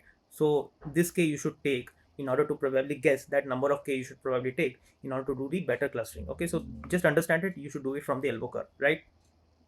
So again, in this way you manage to do this kind of cluster. Now how many iteration you should do, right? So you should actually able to do this, say repeat this same process until the median of k is actually unchanged. Now what do I mean? If you are going to find out the median of k, right, so it should belonging from somewhere here. For k2 it is actually belonging from somewhere here, and for k3 is actually belonging to somewhere. So this is actually the median of m1 of k1, then this is m2 of k2, and then this is m3 of k3. Okay, and then from this one again you repeat the same process, right, as I repeated before, right? So again you repeat the same process, like again repeat the same process again, right? Same process. It means that again you are going to take this point which is like 1 2 3 4 1 2 3 4 5 6 1 2 3 1 2 3. Okay, so now like this is actually my k1, this is actually my k2, this is actually my k3, and again just put the random point here, right? And then again you should actually probably, or to not put the random point, just find out the median. Okay, so let's say that this is my median, right? So let's say that this is my median, then this is my median of this one, and then this is my median of this one, right? Now from every point just find out the distance to this median. Okay, from every point just find out the distance to this median, and then do the clustering operation, and whichever point which is like nearer to this median of k1, so that should actually belong to the cluster k1, and whichever point is actually nearer to the distance k2, so that is actually belong to the different cluster. Okay, in this way you should repeat the point until unless your median should not be unchanged, like so again I'll tell you, find out the median and then make the new cluster, repeat this while it does not get changed. Okay, so you should actually repeat the same point again and again, and there will be a point come where like when your median is completely unchanged, it means that your data is actually showing a very balanced variance. Okay, so in this way you should know that I should actually stop my clustering operation, and you will get the best cluster possible, right? So this is basically the k-means cluster. So let me just give you a little in detail about the clustering definition, that what is basically clustering. So clustering is basically unsupervised learning. It is a technique where you basically group the similar kind of a data without label. Okay, then the algorithm which actually finds, right, is based on actually a similarity or distance or density. Okay, and the final result you will be getting a group of clusters. Now basically k-mean clustering, so k-mean clustering is what? So k-mean clustering, that k-mean divides the data into the k clusters, and then you are actually taking each cluster have a centroid and then the average point. Centroid means the mean value, right? Then how like the same step, so choose the number of k, randomly drop the k centroid or the mean value, assign to the nearest centroid value, and then recalculate it until and unless your centroid stop moving, which means that your actually mean stops moving. Okay, you should actually repeat this same process again and again, as I told you before. Okay, you should like process this again and again to there will be a point where like your mean is completely become unchanged. Okay, so that is basically a good clustering approach, right? Now let's understand a different type of a clustering, which is like hierarchical clustering. Okay, now suppose that if you wanted to cluster something called a heat map. Okay, now suppose that if you get a heat map like this, and if I told you that just try to cluster this thing, right? So the main agenda of doing the hierarchical clustering is like group all the similar kind of a data into one cluster and group all the similar kind of data into two clusters. So there will be a point come where you will get only two clusters. So it is kind of a binary clustering. Okay, so if you wanted to go now, suppose that if you have a data but you only want to segregate this into the only a two different cluster, that's it. You don't want to like cluster them into like more cluster other than two, then you should be definitely go with the hierarchical clustering. Okay, so what does hierarchical clustering do? So it's basically clustered two similar kind of a data. So it's like either you can go from like bottom up approach or a top down approach. It's totally depend upon you. Okay, so let's say that these two data, if I'm just finding out a distance, right? So how will I actually find out? Just find out the distance between these two, okay, or the similarity between these two, okay, and then you will probably like cluster them together, okay. Similarly, if you wanted to find out the similarity, you're going to cluster this together, or you can actually find out the similarity to any of them, and whichever you are getting the good similarity, you wanted to cluster these two together, okay. So I hope you get it, right? Your basic motive to use the hierarchical clustering is to just like do the clustering of the two similar cluster and just pack it, okay, and then again move the process again and again, okay. So if I just go with the definition, it's like a tree kind of a structure, which is called a dendrogram. Again, dendrogram is again a keyword which many people can be used in their own term. Then it is basically agglomerative approach, which means it is like bottom up approach or either top down approach. So in bottom up approach, what we will do, you are basically merging it, right? And then top down approach, you are actually splitting this thing, right? Then you can actually like use this point, right? So it is basically a cluster. You wanted to like find the closest pair of the cluster, you wanted to merge them and then repeat until it becomes unchanged, right? And again, distance, you wanted to find out a distance. How will you find out distance? There is a single link, complete link, average link, what, okay. So this you can actually study. And this is actually, and when to use the hierarchical clustering, when you want to visualize cluster formation, number of cluster is actually unknown, small to medium size data set, wanted this cluster structure, but the limitation is that it is very very very slow. Why? Because anyway you wanted to like come to the point where your data is actually divided into two clusters, right? But before that you need to do a very very small cluster in order to make come up to the point where it is like completely having a two clusters. So yeah, in this way this is very slow. Then again, the one best clustering which I would probably use in my project as well, which is like DB scan. Okay, so what is DB scan? It's like density based spatial clustering application with the noise. Okay, so this is like DB scan is like used a lot in a lot of the project, right? Even in some of the research like project, if their actually data has some kind of a like a, if the data has somewhere which contain like the multi-model, which contain the image, which contain text, which contain table, and you don't know like how to cluster it together, or let's say your data is completely a heterogeneous form, then better you should go with the DB scan clustering. Okay, so DB scan is also a method of doing the clustering operation. So in the DB scan, few parameter that you wanted to know, about, like you should know about noise, that what is basically the noise, what is basically the elbow point, okay, then what is basically the outlier, okay, then what is the actually border point, okay, you should actually probably know these things, okay. So yeah, so I guess that you already come across these things, right? So suppose that if you have some kind of a molecular localization, let's say that that you wanted to segregate the DNA, okay, or let's say that you have a set of molecules, right, and you wanted to like do the clustering of the similar kind of molecules together, and like and some molecules which are not similar to each other, you wanted to place it into a different cluster, right? So how will you actually do that? So it's basically the DB scan. Now what does it do is that you basically set up the minimum point, as I already told you, right? Minimum point is what? Minimum point is where each cluster should have, like for example, the each cluster, whatever the cluster you will be making, right? So there is a condition that this cluster should have a minimum point 3. Then only you are eligible to make a cluster. Otherwise, you are not eligible to make a cluster, right? Then that cluster itself is one like will go and called it as an outlier, right? So in this way you are basically able to find it out. Now the logic would be very simple, like you can derive your own logic. So suppose that I will be whatever my data, right, I will be picking up with 3, let's say, cluster, and then basically I will be actually finding out the distance, right, from this cluster, from this cluster, from this point I will be able to find out distance, and whichever minimal distance which is nearer to the cluster 1, so I will be associated with that cluster family. Okay, similarly with the other cluster family as well, until unless if I do not get my, let's say, the mean unchanged. Okay, the similar kind of a logic works here. Okay, as I already told you. Okay, so how does DB scan work?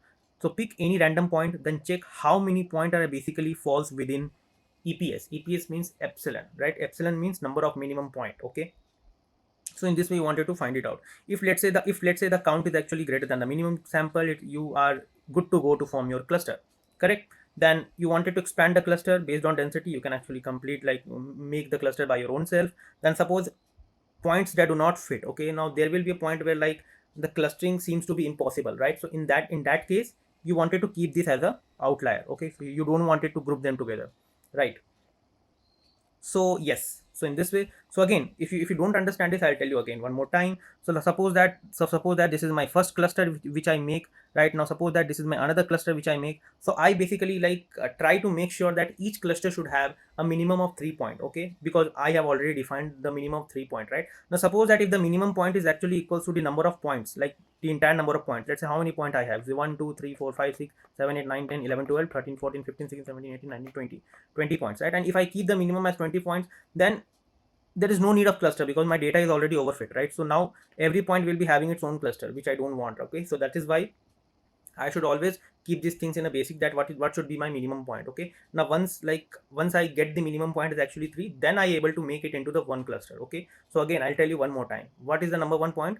In order to make the cluster using a DB scan, first of all, randomly just randomize your number of k, number one point. Number two is that just find out the median of the centroid, and whichever point is basically nearer to that, you try to belong it to the family of that cluster, which is belonging to the nearer medium, okay? The belonging to the nearest median point, okay? So that should actually belong to that cluster. Now you will only name them as a cluster when more than 3 point is actually belonging to that cluster, right? So if suppose that there are more than 3 point which is belonging to, let's say, the median one, okay, there are more than 3 point which is nearer to median one, okay, so that itself is going should have the eligibility to, or should have the affirmation to call itself as a cluster, okay? So you can basically try to make it in this way, okay? So yeah, so when to use the DB scan, when you have a very strange shape, when your data set has a noise, because a lot of industry data set does have a noise, that is why DB scan is a very good clustering. Then where no need to specify the number of clusters, yes. Then works on spatial and real world problem. Limitation is that again, choosing the epsilon and the minimum number of samples, so that is actually very tricky. So I think that should also come under the category of hyperparameter, because this I am already choosing it before my before doing the operation, okay? And then again it fails on the high varying data set, okay?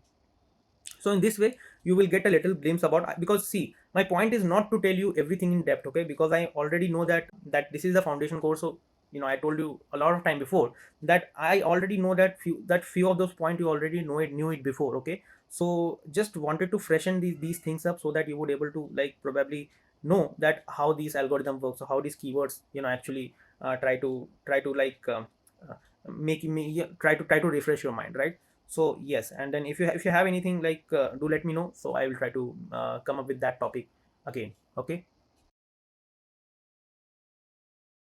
So hello everyone. So today we are going to see all those entire final implementation of whatever till now we have covered, starting from the problem statement, okay, then thinking about whether it is a supervised or unsupervised learning, and if it is comes under the supervised learning, then whether it is a classification problem or a regression problem, and then choosing between two of them, then finding out the exploratory data analysis, then do the feature engineering process, okay? And after doing the feature engineering process, then how to clean up our data set, okay, how to do all those statistical imputation to our feature. And then finally, once our data set is getting cleaned, I will show you to you each and everything in detail, so that from the very dirty data set, making the pipeline to clean the data set, so that our data set is now become production ready, and we can actually train our lots of machine learning algorithm on that data set. And then finally we try to export that machine learning model in a .pkl file or .onx file or .pt file, whatever you want, okay? And then you can directly surpass this to any other team, so that they can actually try and test it out your model, right? So we will see the entire detail and the entire logics of how the machine learning pipeline works, okay?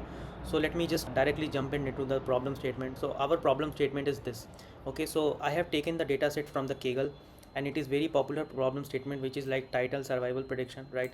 So why are we actually solving this Titanic data set?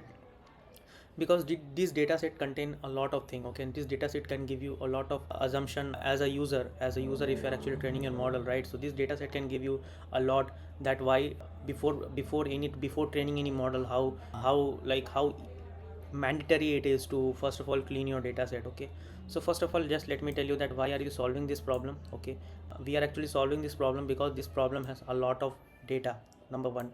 Number two is that this problem has a lot of variety, okay? Number three is that this is very noisy data, okay? Which means that if I show you the data, you will just at the very first glance you will tell that what kind of data it is, okay? Because this data is not really in practice to train any model, okay? So we will see each and every details about it, right? And the most important thing is that first of all, let me tell you that why we are solving this Titanic data set. Okay, because this data set is actually like contain the passenger detail. Okay, the passenger detail, which means the passenger attributes. The passenger can have age, the gender, the class, the fare that they have actually like choose to go into the ship, right, and then try to experience different things, right. Then how many family they are actually they actually had in the ship, right, and how many of them are actually lost their life, right, because of the tragedy. Then how many cabins does it have, and can we able to predict like who has survived and who has like who did not, right. So from the data set, is it possible to just find out the survival prediction? If suppose if we have a data set tomorrow, okay, then we if we wanted to find out that whether this person with this id having this age, belonging to this class, belonging to this family, and suppose if they have given up, they have given that many fare in order to experience the entire ship, right. So whether they have actually like survived it in the tragedy or not, okay, and what is the probability of that survival rate, okay. So we will see everything. So basically this is a classical binary classification problem, okay, and this is like used by around 2 lakhs kaggle users worldwide, okay. That is why I picked this data set. Then again, like beyond the competition, the project also demonstrate the real life production grade data science workflow, okay, from the raw messy data to the clean data. We will do a lot of things. We will do exploratory data analysis, still feature engineering, we will do model training, and we will do entire thing in this video, okay. So again, when I give you, so let me just give you the overview of the data, that how does data actually looks like, okay. So this is my data set which contain the 891 training samples and 418 testing samples, okay, and all these samples are actually contain the passenger detail, okay. And what is our goal? Our goal is to predict the survival using a machine learning model, okay. So we wanted to predict that whether the person is actually survived or not. If the person is actually survived, then it is come under the category of class A, and if it is not, then it is come under the category of class B, okay. And then we will see the deliverables, right. So what are the training like, so how, so after like cleaning all this data set and applying all this major important step, right, then how our data set look like, okay, and after cleaning, like how we are supposed to give it into the post production line, right. So the first important thing is that we will be choosing is that we will be going with the EDA process. And after like finding out the EDA process, so let me tell you a little bit about EDA. I think in the past previous lecture you might have understood that EDA is basically the exploratory data analysis, which means that we wanted to understand about the data, okay. Suppose if I give you a CSV file, right, and if I wanted to do a EDA, if I ask you to do the EDA, right, so you will apply in your knowledge base whatever the statistical process that you had, right, you will apply all the statistical process just to get the intuition of that data, okay. Because from the very English language somebody give you the problem statement, right, but understanding the data with the process, right, and understanding the very raw set of data, you need to do it like so many things in order to understand and get the insight from this data, okay. So that is why EDA is very important, and I will show you that from the EDA what I have understood from this data set, right. So I have understood that there is a 38.4% overall survival rate, okay, and which means that out of this 74% have actually women have actually survived, and only 19% men have actually survived, okay. And the person who are like the like the people who are actually in the first class deck, right, so they have only 63% survival rate. So we will see there is a very strong predictions that, let's say, between the gender differences, like whosoever the gender is between lying between, let's say, 25 to 40 or 50, right, so they have their chances of survival is getting high. And out of this, if there are majority of the women, then their chances of survival is more higher than the other people, right. And if they have if they have actually already in the ship, and if they have already in the first class cabin, so they have a 63% of survival rate, right. So and then from the EDA process I also get to know that there are actually women and children first policy, okay. So from the data, and it is actually not like visible in the problem statement at all, okay. This is like if I would not have done the statistical EDA process, right, I would not get the insight from this data. That is why I tell you that at the very first part of the machine learning step is actually to do the hands-on practices on the exploratory data analysis, right. And I'll show you everything, don't worry about it, right. And then again, the optimal survival rate is like the family who are actually having the size of 2 to 4, which means that a family who has the sibling, who has the parent, who has the child, right. So at that time, like while the ship was sinking, right, so these people have, somebody has given the priority to these people to go out of the ship, right. So So for them, like, these were the priority, right? And these are actually the entire findings of the data, right? Then when it comes to then other part is actually feature engineering, right? So once we understood the data, the whole nuts and bolts of all the data, right, that, and then we will gather some of those points, right? Let's say what I have done is personally is that I have actually there are actually 4 to 5 points that I have understood from the data. Okay, so from the EDA process, I will get a maximum chunk of information in my brain that these things, this data is actually tells to me, right?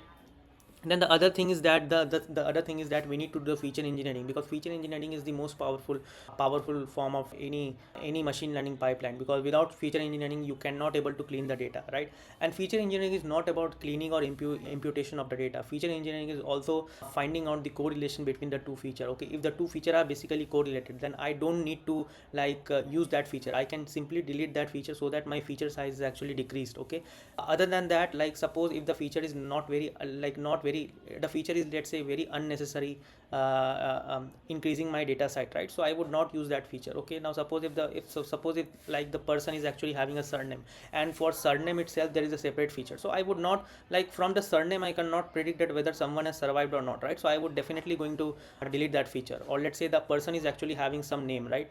So name also do not, so name also is not very less relevancy when it comes to survival rate, because no one is given priority to, like, survive if the person is actually having some name. Okay, so name is also a very unnecessary feature. Okay, so all these things are actually come under the feature engineering part, right? Then from the feature engineering part, I will show you that how I actually, like, manipulated the feature. Okay, how I actually deleted the feature, how I actually find out the correlation between the features, so that you will get a little more intuition about the feature engineering. Okay, so till now whatever you have understood, the number one is that you have understood about the EDA part of it. The second thing is you need to do the feature engineering part, right? And then third thing is like this one. So the third thing is, like, basically a data cleaning part, right? Because once you have already done the feature engineering part, then again you need to do the data cleaning part, that whichever feature is actually having a row, right, which is like empty, which does not contain any value, right? So there is two way, that either you put that row as actually a zero, or either you take the mean of all the feature and then, like, try to impute the value. Okay, so these things we will see that how we actually, like, do a very smart engineering for cleaning our data set. Okay, then we will do the final, like, encoding of the data. Now why this encoding is needed, like, suppose if any feature contain some kind of a categorical value, right? So for machine to understand, so suppose if it is a classification problem, right? So for machine to understand, right, it is better that you try to encode it. Okay, you try to do the binary encoding. Okay, so that your feature is getting, like, much more visual data representation. Okay, so that I will also show it to you, that how to do this kind of encoding. Okay, and why it is actually needed in order to less down the complexity of training, right? Then I think this is just a end-to-end pipeline flow. So let me just go into this. So first of all, whatever you have a raw data, you have a very dirty data which somebody has actually given to you. The other thing is that you will do the exploratory data analysis, you will do the feature engineering part. Okay, and you will, like, do the data cleaning part and the imputation part. Then you will do the one hot encoding, the label encoding part. Then you will do the validation and alignment. Then once you once you done the entire set of steps, which I mentioned it before, then finally you will going to save the clean data set, right? So you have a train data set, you have a test data set, you split it, you basically save it into with the extension of dot clean csv, so that you will get to know that this is the csv file that I wanted to, like, leap it forward in order when I wanted to train my model, right? And yeah, so this is like by training the model, this is what I have actually gathered the information, right? So let's say that woman is actually having a 74% survival rate, and men is actually having a 19% survival rate. Then the person who are actually belonging to the first class has 63% survival rate, and these are 24% survival rate. Then, like, when it comes to title and the social status, the person who are actually fair, so, like, whosoever is actually giving the high fare, which means that they must have get the first class compartment, right? So their chances of survival is more higher compared to the other one, right? Then whosoever is actually having an age, right? So the children and the older age people, right? So they have, or the women, right, they have actually given the higher priority, right? Then we will see, and we will see, like, what are the survival rate of cabin by cabin, right? What are the survival rate of upper deck and the the lower deck and everything, right? We will see that what are the survival rate based on family size. Okay, and if someone is actually traveling alone, so their survival rate, so the data says that their survival rate is very less, right? So I will show you. So let me first show you that how does data actually looks like. Okay, then I think then you will get to know a little glimpse about that whatever I am actually telling you will get to know. Okay, so this is how bad my data looks like before cleaning, right? Before applying anything, this is how my bad data looks like.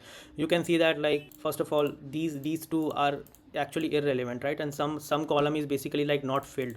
Okay, and then you will see that some of them are actually not filled. Okay, and there are many outliers also in this data. Okay, so this is like, that is why I have chosen these data set, because this is a complete example of, like producing the clean pipeline, the clean CSV pipeline. So by like handling these kind of a data set, you will able to know that what are the all those details, keeping in mind what are the things that you need to apply, right, in the EDR, in the feature engineering process, in the data cleaning process, in the imputation process, right? So I just wanted to like script this all this entire thing into your brain, so that the entire pipeline is basically you try to memorize inside yourself. Okay, so that next time, suppose if I give you any model or any data, right, so any raw data, right, so you would know that what should be the pipeline that you should actually follow as a practitioner, right?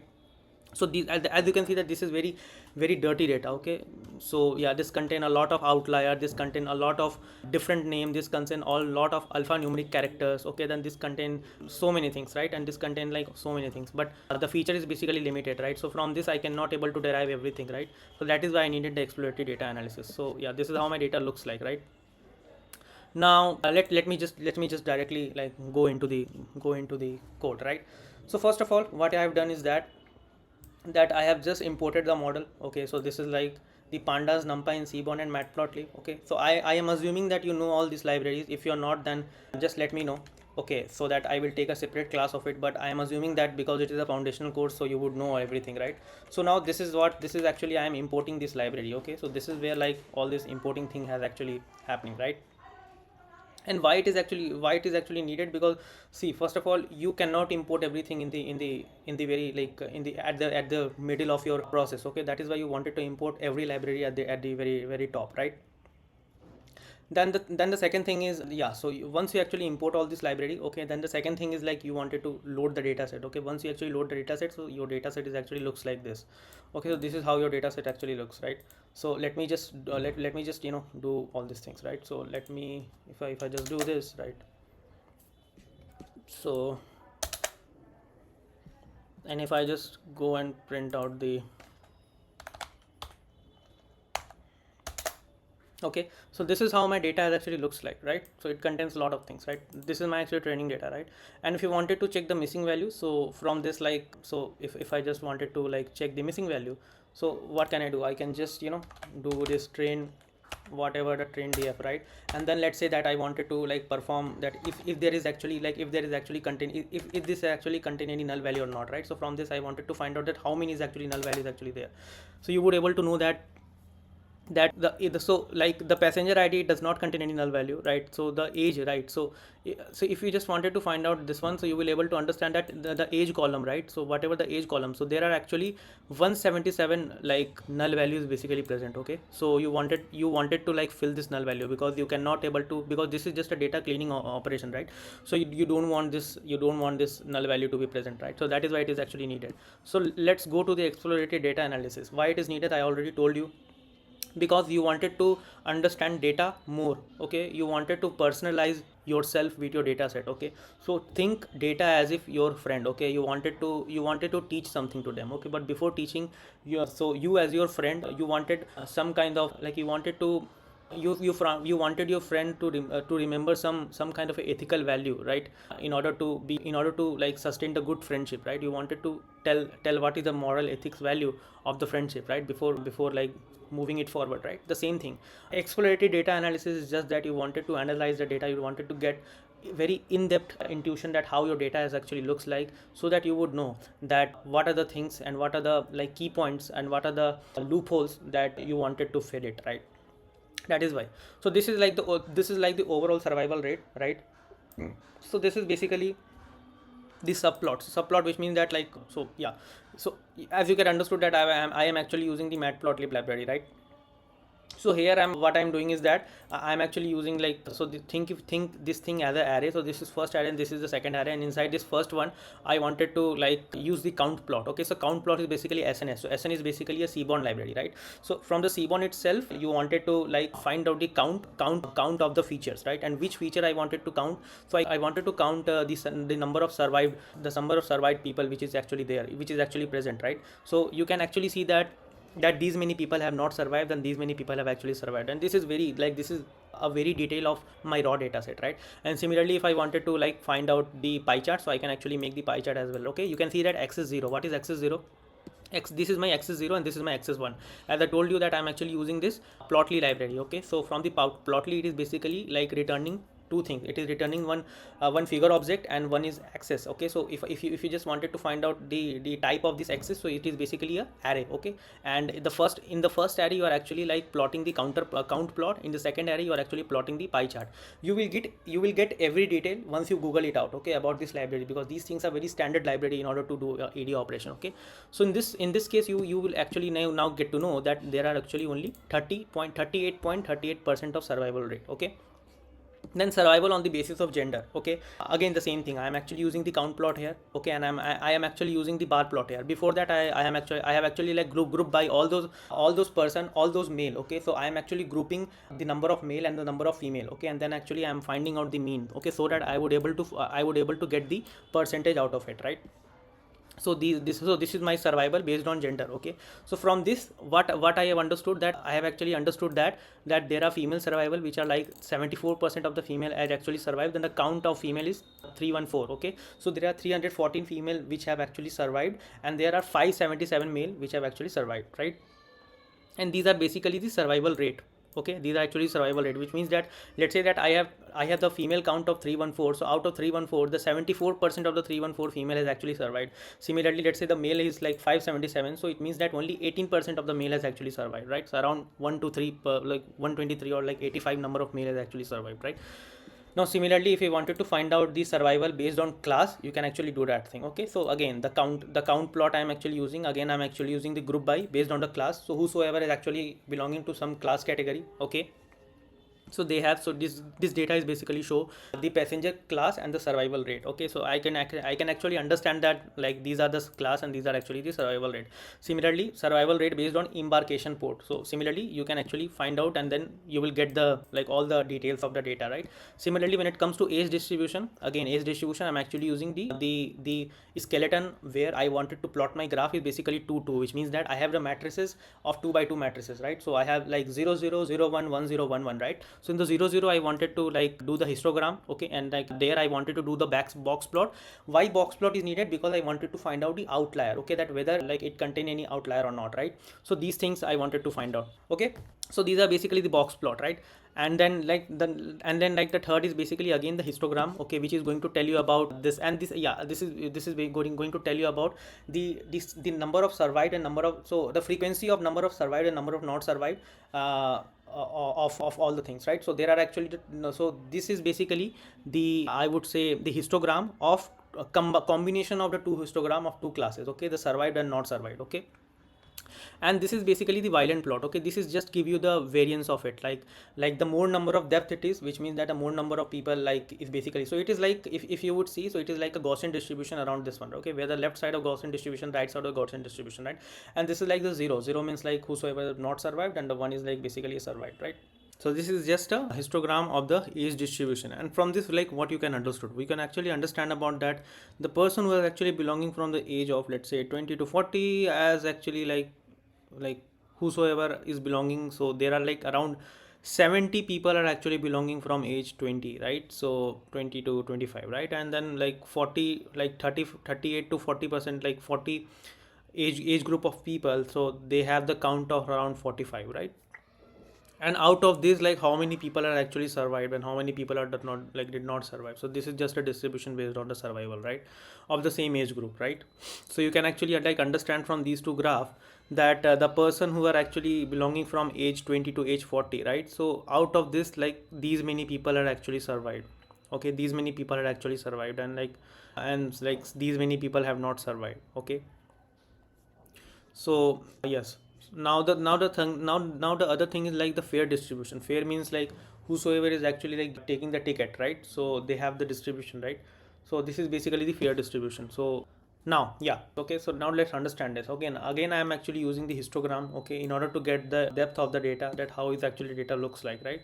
So this is like the fair distribution. Okay, fair distribution, which means that so the amount of frequencies, you can see that a lot of VIP people, they have actually very less number. Okay, which means that that the more number of people are actually belonging from 0 to 50 group, right? It means that these many people are like, maybe they have like they are actually traveling in a economy class to middle class and something like that, and these were people are like where like the are the very rare species where like they are actually paying a lot. Okay, and they are like their count is very low. Okay, so maybe their chances of survival, I do not know, I will see it from the data, maybe that their chances of survival is far more prioritized. Okay, because they have the very first class cabin. Okay, so for them the chances of survival or giving priority to them was actually the number one prior, right? So similarly, if you wanted to understand about the box plot of fair distribution, you could actually understand, right? So these are actually the like, so from the box plot you will understand that there is actually the 25, like 25, this is basically the quartile. Okay, so this is like the middle quartile, this is like the 25th quartile, this is like the 95th quartile, and like based on 75 quartile, and based on that, let's say that this is my upper quartile, this is my lower quartile. Okay, and then these are actually the outliers. Okay, so I wanted to remove this outlier, so you can actually remove this, right? And then these are actually the box plots, right? So this you can actually try to like improve it and then remove it, right? And these are basically the statistics, right? So yeah, and then family size analysis again. So this you can actually see, like I have done it for my purpose. Okay, so I'm not telling you that you should also follow the same strategy. I'm just telling you, I'm just giving you a glimpse that take this in mind, that you should, why you should do the EDA. Okay, so that you could actually understand your data really well, right? So this is actually the family size, right? So family size, it means that this data is basically, so basically gives you a little more in depth of, let's say, the survival based on whosoever is actually having a sibling or whosoever is actually having a spouse, right? So their chances of survival, right? So like how many of them are actually survived, right? So yeah, these were the them, let's say that the whosoever is actually having a family of, let's say, 2 to 3. Okay, 2 to 3, right? So they actually count, let's say that only 5, only like out of 400, only 5 to 6 families were there. Okay, who are actually a group of family where like they have a family sizes around 2, 3 and 4 and 5. Okay, and these are basically the count of that family. Okay, then similarly based on parents and children. Okay, so these are actually the sibling and spouse, and this is basically the parents and children. Okay, and let's say the survival rate based on the family. Okay, so these are basically the survival rate based on the family. We can actually see that the family who are actually like who has like around 4. Okay, so whosoever is actually having a 4 family. Okay, so they must have the women, they must have the children, they must have some elder people. Okay, so they are actually very less in number, right? But their survival is around 72.4%, which means that the family who are actually having like the family who are actually having a size of around 2 to 3. Okay, so they must have given the very high priority in the survival basis. Okay, so similarly you can understand it from this data, and this is actually the correlation data. Okay, so correlation is basically like before doing the feature engineering you need to do the correlation part. Okay, so that which of those feature are basically correlated to the other feature, right? So these are basically the correlation matrices. Okay, from this correlation matrices, what you can understood, just take a moment and just pause the video and just think, okay, that from this correlation what you have understood, right? So from this correlation you can actually see that these are my features, these are again my features, and I'm actually like making the matrices. Okay, so you can actually see that from P class to fair, right? So these are actually having a very negative correlation. It means that if one is actually moving forward, the other is going down. Okay, and if you could see that like the parch, right? So the parch and the siblings. Okay, which means that there is a parent and children. Okay, PAR means parents and CH means children.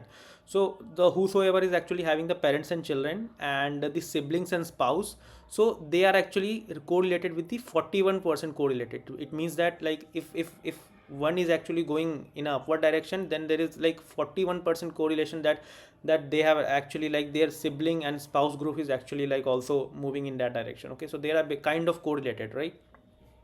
Similarly, fair and survived rate, right? So the fair and survived is also correlated, right? So there are actually 26% of like a correlation rate, right? And again, we have understood it from the data, right? So whosoever is actually paying a more amount, okay, so they must have given some huge facility, so their chances of survival is very more, like a very higher, right?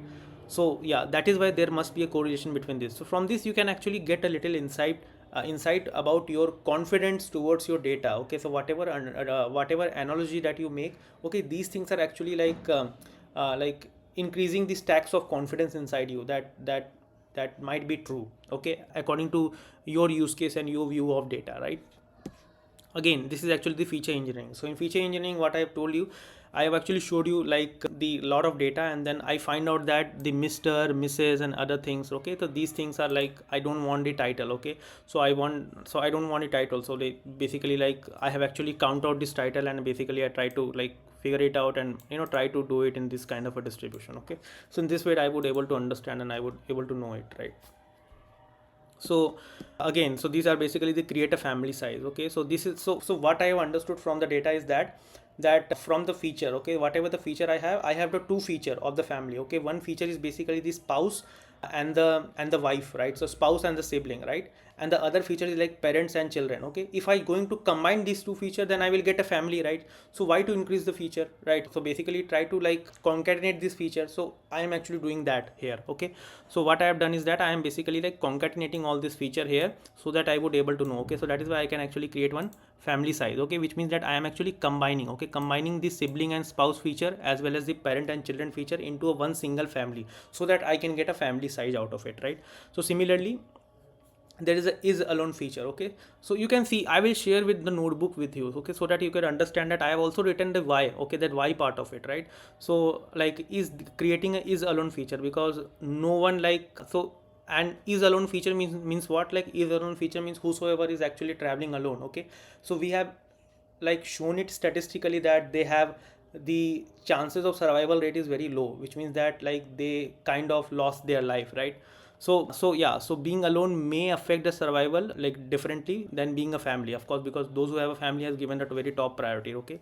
So these things, these I wanted to find out, okay. The survival rate of, let's say, alone passenger is 30.35%, and the familiar passenger is 50.56%, okay. So from this you would get a little intuition, right? That suppose if I give you a data, just forget about the machine learning part, just understood it. Suppose if I give you a data, right, and if the data contain the family size, let's say 2 to 3 or more, then intuitively or statistically what you have get. So suppose if I tell you that whether this data, based on your intuition, that whether this person, like whether this entire data is coming into a survival category or not survival category. So till now you have around 50% chances that by seeing the data you could understand that, okay, because these like the data contain a lot of family group, okay, so I would definitely go and put this data into the survival category, right? Because till now whatever you understood it from the EDA and feature engineering, just this part only, right?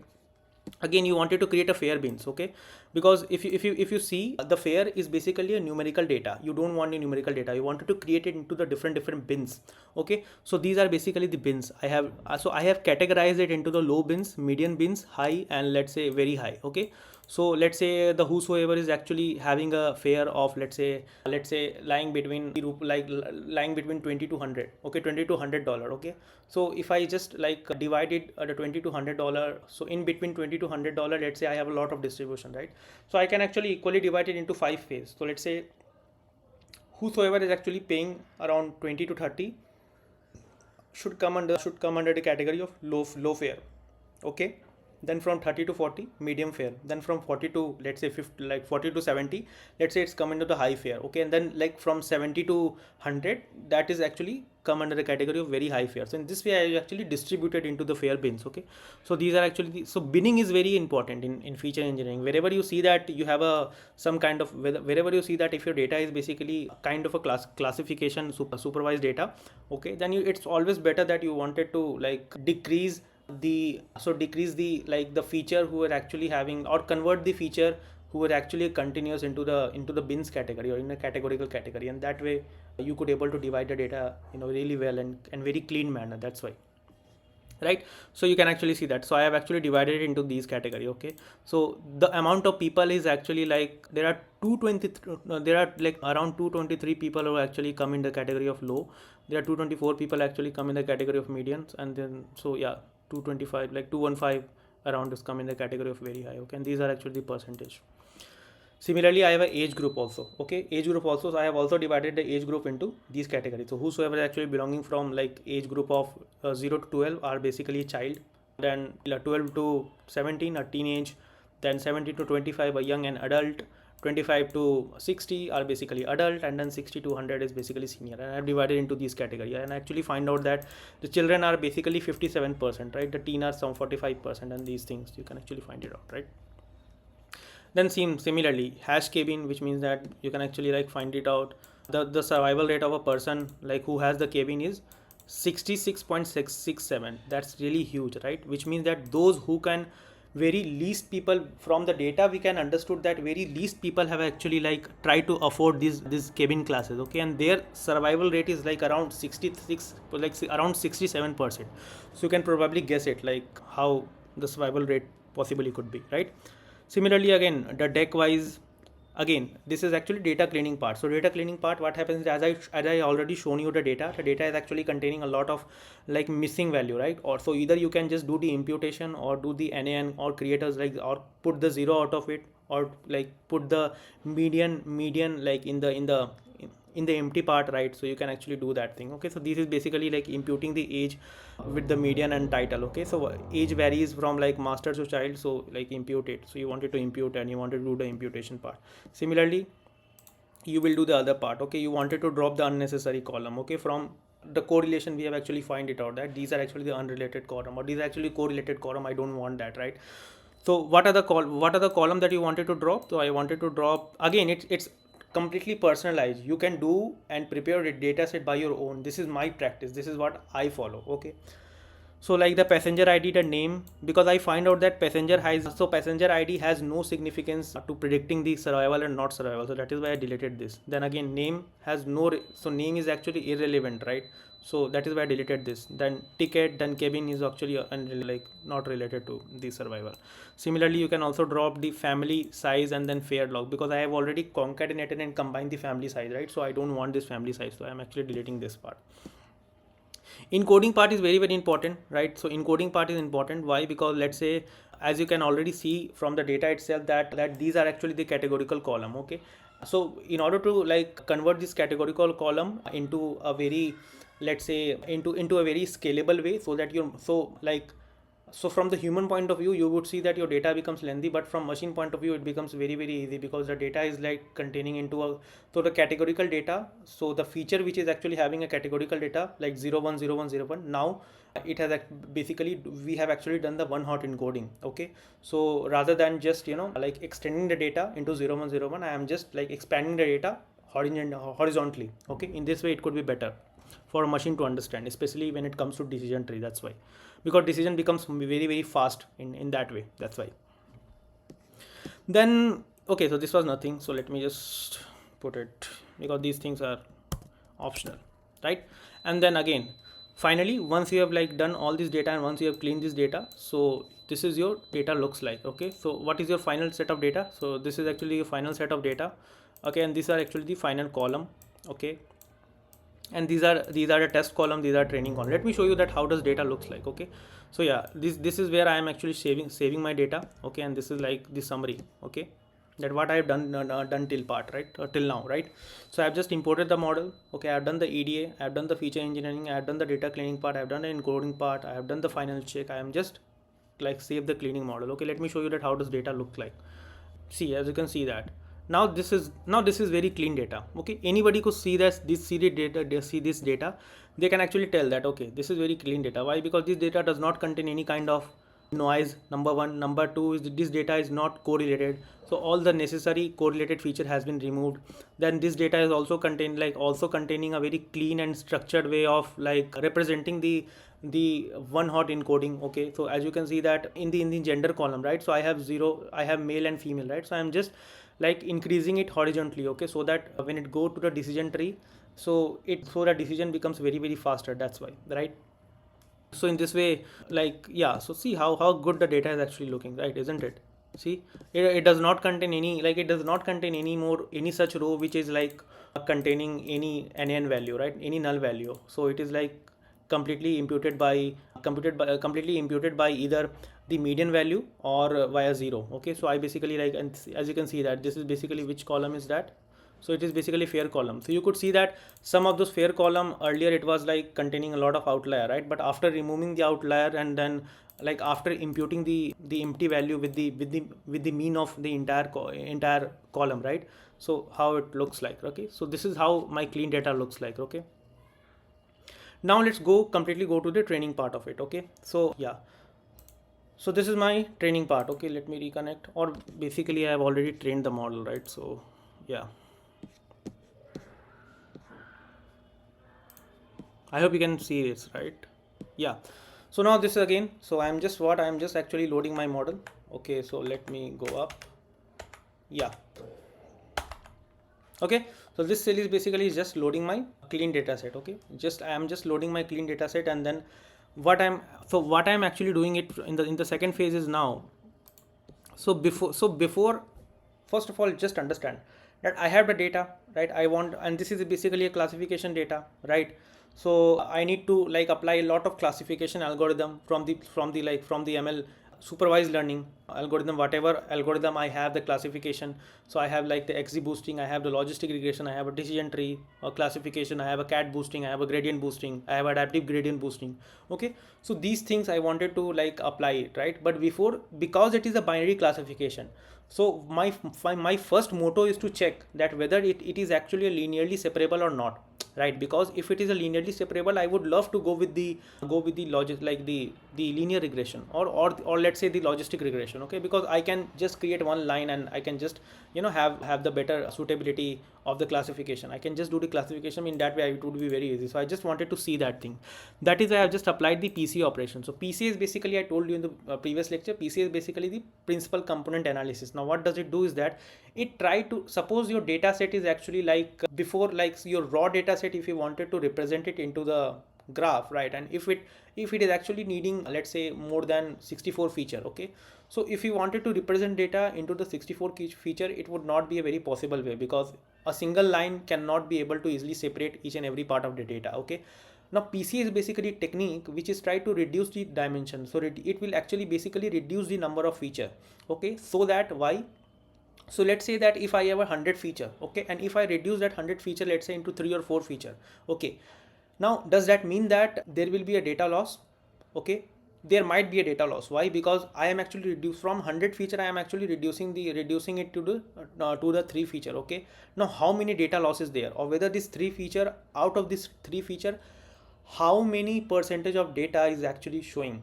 Okay, so these things PCA handles it. Okay, so PCA is basically a dimensionality reduction technique, or a feature decomposition technique, or not a decomposition, feature reduction technique. Okay, so that your feature is basically reduced, so that you can actually represent it into the 2D graph, right? That is why actually PCA is needed, right?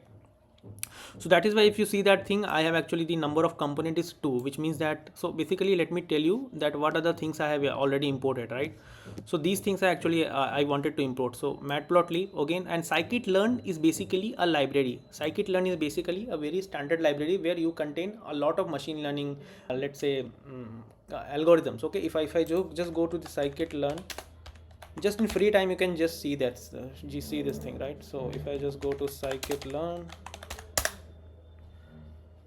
right, see this part, just see the documentation, because I also learned from that this way, right? So scikit-learn is like, it has some kind of a classification, it has a lot of classification algorithm, and like month by month they are actually updating it. Okay, they come up with a lot of different algorithm which might be good compared to the traditional machine learning algorithm. Okay, they have the algorithm regression, these many regression algorithms, some part of, like, some of it we are not actually using it, right? So you can do it by yourself. I think that is your very good task, to implement and do the hands-on machine learning in that way. This is actually the clustering. Okay, I already showed you, right? So it has actually db scan, k-means, and other things. So you can actually do the hands-on practice on scikit-learn. Again, coming to the lecture, as you can see that this is like the explained variance. Now what does this, so yeah, again, what does this PCA will do? So again, first of all, this is my all the libraries which I have already imported. Okay, And like this I have already like applied and show you this thing, right? Again, this is basically the PCA part is what? PCA's part is like dimensionated reduction. And what is explained variance? What is this explained variance ratio? Okay, explained variance ratio is basically tell you that if you reduce the dimension, right? So let's say from 100 to 100 feature to 3 feature, if I reduce it, definitely there will be a data loss, right? Then from this 3 feature, how many percentage of the data which was earlier, let's say 100 feature, it is actually showing 100% of the data right now, but I have actually reduced it to 3 feature. Okay, so via 3 feature, how many percentage of the data which I am probably like understand, right? So this is like 28.3% of data, which is not really good. Okay, because though it is actually converted into the 2D dimension, but I am not very confident that I can basically try to like segregate this data via a single line. Okay, even if I do that thing, that would be a very bad machine learning algorithm, because if I pass it to my model, like if I pass those testing data to my model, I would not get a very good accuracy, right? That's why, again, with the 3 dimension, if you see, so if you just let me show you. So yeah, this is like the 3 dimension data set, right? As you can see that I cannot like easily segregate because this data is entirely mixed up, right? Even if I clean the data, this data is entirely mixed up, which means that even if I just create a one single line out of it, right? So I could not be able to like do it because this data is actually mixed up, right? And this is supervised, right? So it has all this supervised. I cannot like do any kind of a, I would say, manipulation with the clean data, because data is data, right? I can only like do the cleaning part, but I cannot change the value, right? Because value is very, very important. That is why, as you can see that thing, that these are actually the real value of the data, right? And even if I just create a one single light, though it is a linearly separable, but it is not very good. Okay. So that is why this is actually the 3D way of doing the PCA representation. Okay. And then this is like, if I actually increase and do some other thing, you will get something like this. And so this is basically a TNSE visualization, right? So now what to do next? So just call, so my agenda of doing this thing is that I will implement each and every machine learning classification model which actually exists in the domain. Okay, which means that I have a logistic regression, you know about random classifier, you know about the gradient boosting, you know about the voting classifier. I don't need to tell you again because I told you in all the previous lecture as well, right? This is like the support vector classification, this is the k nearest neighbor, this is like the light boot gradient boosting, this is the classifier, this is the cat gradient boosting, right? Now what I'm supposed to do is that this is my data, this is my very clean data.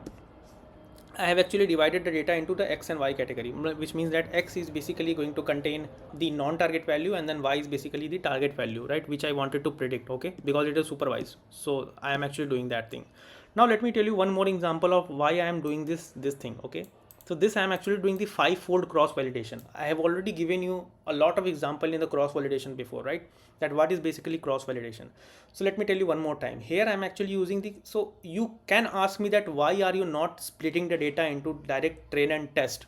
You could just split the data into 80% of the data you could have just given it to the train data, and the 20% you could have just given it to the test data. Like why are you doing this, right?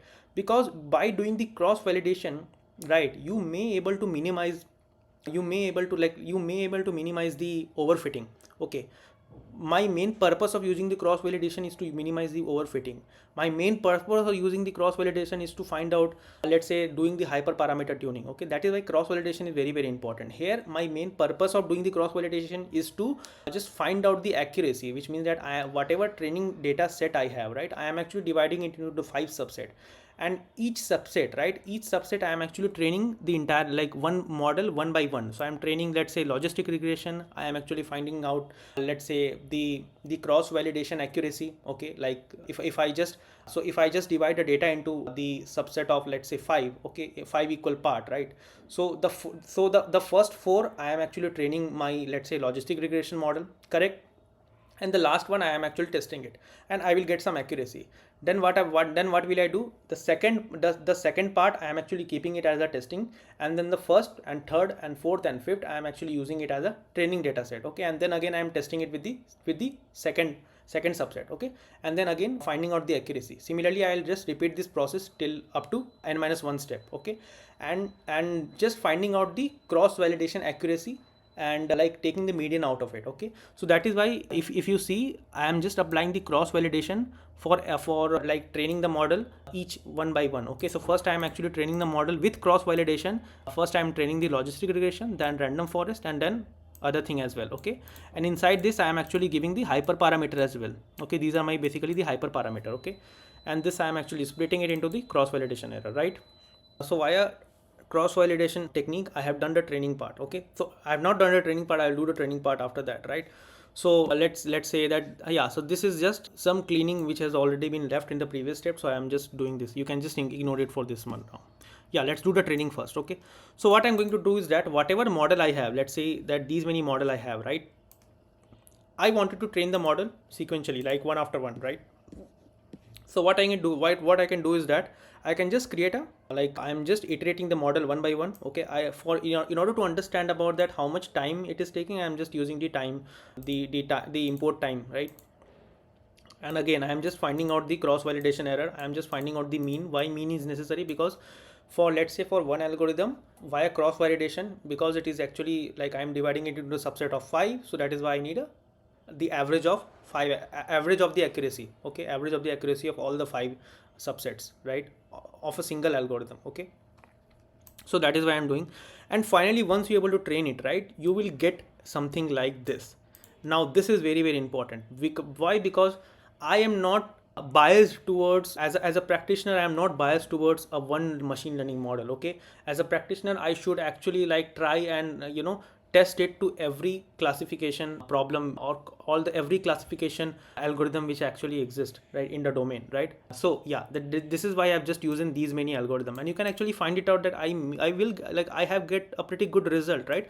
I have get, like, again, why boosting, that is why I'm telling you that why boosting is very, very important, right? That is why I'm telling you that why XGBoost and all the variety of boosting and all the terms I have given you in the previous lecture, right? In that why boosting is very, very important, right? You can see that like the cat boosting is actually giving 84% accuracy, and this is not even like overfitted data, right? Because of like using the cross validation policy. Okay, that is why it is very, very important to do this practice, right? Again, if you wanted to like show it into the good table, you wanted to show it like you can actually show it like this, right? So XGBoost and like this is the other boosting variety, right? So these two have like neck to neck competition. Like one is actually showing the 83% accuracy and one is actually showing the 84% accuracy, right? Because our data set is very low, so that is why it is just taken 4 seconds. Like it is just taken to 4 seconds, and you would tell that you would tell that like if my data set, it looks like in millions and billions of data set, right? So it will take like you can actually like try it by yourself that how many time it takes, right? If you have a good compute, it will able to train it very, very faster, right? So training also it has also effect on the training time, right? So training time is also like very, very important when it comes to like practicing machine learning, like training, right? So this part is very, very important. That is why data cleaning and things is important. That is why cross validation is very important, right? And again, you wanted to pick the best models. Okay, you wanted to try out, let's say, the testing data. Okay, so these are my, let's say, that test clean data I wanted to try out. I wanted to try this out, so I have actually tried it out, and basically these are the matrices which I have already showed you before, that I have confusion matrices, I have a precision, I have a recall, I have a F1 specificity matrix, all these things, right? So you can actually say that like on the testing data, it is kind of giving me the 91% accuracy. Okay, which is like pretty good, right? For the data that we have taken. Okay, so for the data, for the dirtiest data that we have taken, like which has nothing, right? We have done all this feature engineering part, all this EDA operation, till up to cleaning part, till up to correlation part, all this statistical like understanding and other view of the other view analysis, and then like completely like choosing the best algorithm, choosing all the algorithm, like choosing the best cross validation, like choosing the best algorithm using a cross validation technique, and doing doing the training really well and in a very small optimal time, you would get a little glimpse about like how the production machine learning pipeline works, right? What is the best practices of doing this machine learning way? Okay, so you can see that like I'm actually getting the testing accuracy, which is really good. Okay, now whether it can be improved, of course it can be improved, right? So that is your task. You can actually like take this data set from Kaggle, and then you can actually try to improve it by yourself and just let me know that how many accuracy you got, right? So, and then again, you wanted to like save this machine learning, export this machine learning model. So you can basically try to export it into .pickle format or AD format, so that this is the pickle file, right? This is the pickle file. Let me show you. So this is basically the pickle file that you would actually forward it to your teammates, right? So that your testing team, right? So that basically whosoever is actually making the UI, they can actually like try to import your model and try to test it into a real life data set, right? So that is very, very important. So till now, yeah, whatever things that we have done is that we have actually trained the model, we try to export it into a .pickle format, and these were actually our testing accuracy. Okay, so let's revisit the entire pipeline that we have done in today's implementation. The first thing is that we have actually defined the problem statement. So the very first cycle of machine learning process is that you define the very problem statement. You get the raw data. Okay, you get the data in columns and row. Okay, then you basically try to understand that whether I can solve this problem using a supervised or unsupervised learning. Then the second thing is that you load your data set. Okay, then your data set is completely unstructured, right? So you wanted to understand, so you basically apply, like you wanted to understand the feature of it. Okay, that how each and every column is basically what it is telling you, right? Given the data which has been provided to you, either if you are working in a, let's say, in a very industry use case specific data, right? So you should ask the problem statement, that what should be the problem statement, what does this data contain. As a practitioner, never like be in doubt that asking question about your data set, because in machine learning, when training a model is later part.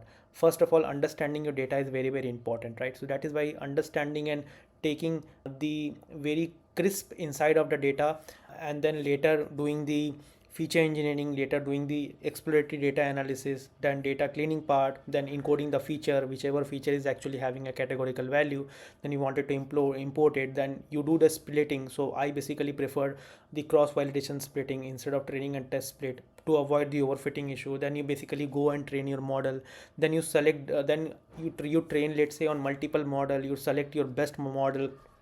After selecting the best model, you try to like provide your testing set, right? So whatever testing clean data set, right, you wanted to test it on your trained model, right? And then you wanted to take out some assumption, and then you try to like pass it over to other team, right? You wanted to export the model in whichever category you want, right? And then you pass it, and then final phase is basically a deployment part, right? So this is, guys, complete machine learning cycle. If you understand majorly all those 85 to 90% problem, you will try to understand that you will follow these kind of a pattern, because this is very, very generic to any machine learning practitioners whosoever, whether you are in like working in a beginner domain or a let's say, or in a, or you have gained some experience, right? So you will definitely follow one pattern, which is like by following these kind of a predictive cycles. Okay, so these things are really, really important and helps you to understand the all these, all this understanding and in-depth analysis of the data. Okay, because in ML, data is everything. Okay, so if you have a question, so you can just drop it below. Okay, I will get to know about you, like whether you have understood in which like point you wanted to get more insights. I will just follow it through you. And this entire machine learning foundation, again I'm telling you, so this I have already like conceived in a way so that you already know it, right? I am just refreshing the concept again.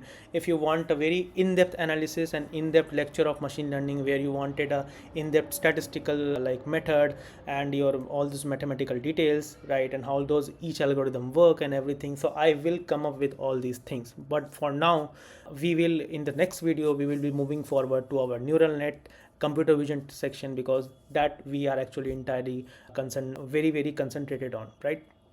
So yeah, that thing I just wanted to show you as my feedback to recording all set of lectures, and then try to understand the your way of that how do you actually like implement all these things in a very easiest possible manner, right? And yes, so if you really wanted to understand like how I have learned all these things, so basically like I have used this book. So this is not any promotion, so this I have just used it by my own learning, which is like Orieli. So Orieli is like hands-on machine learning way. So this you can just take it and just read it in one go.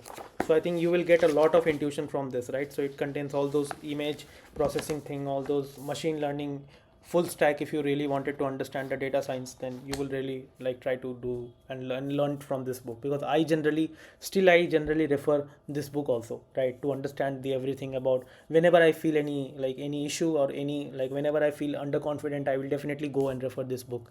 So this books and documentation part, again, go to the scikit-learn documentation, always go to the official documentation and try to understand it rather than just doing the chat gpt thing. Okay, always follow the documentation, always follow the official documentation of the model, wherever whosoever is delivering the model, just follow their github repo. You will get a lot of insights from this. Okay, so yeah, this is just last node, and I hope you understand all these lectures, and let's meet to the another lecture. Thank you all.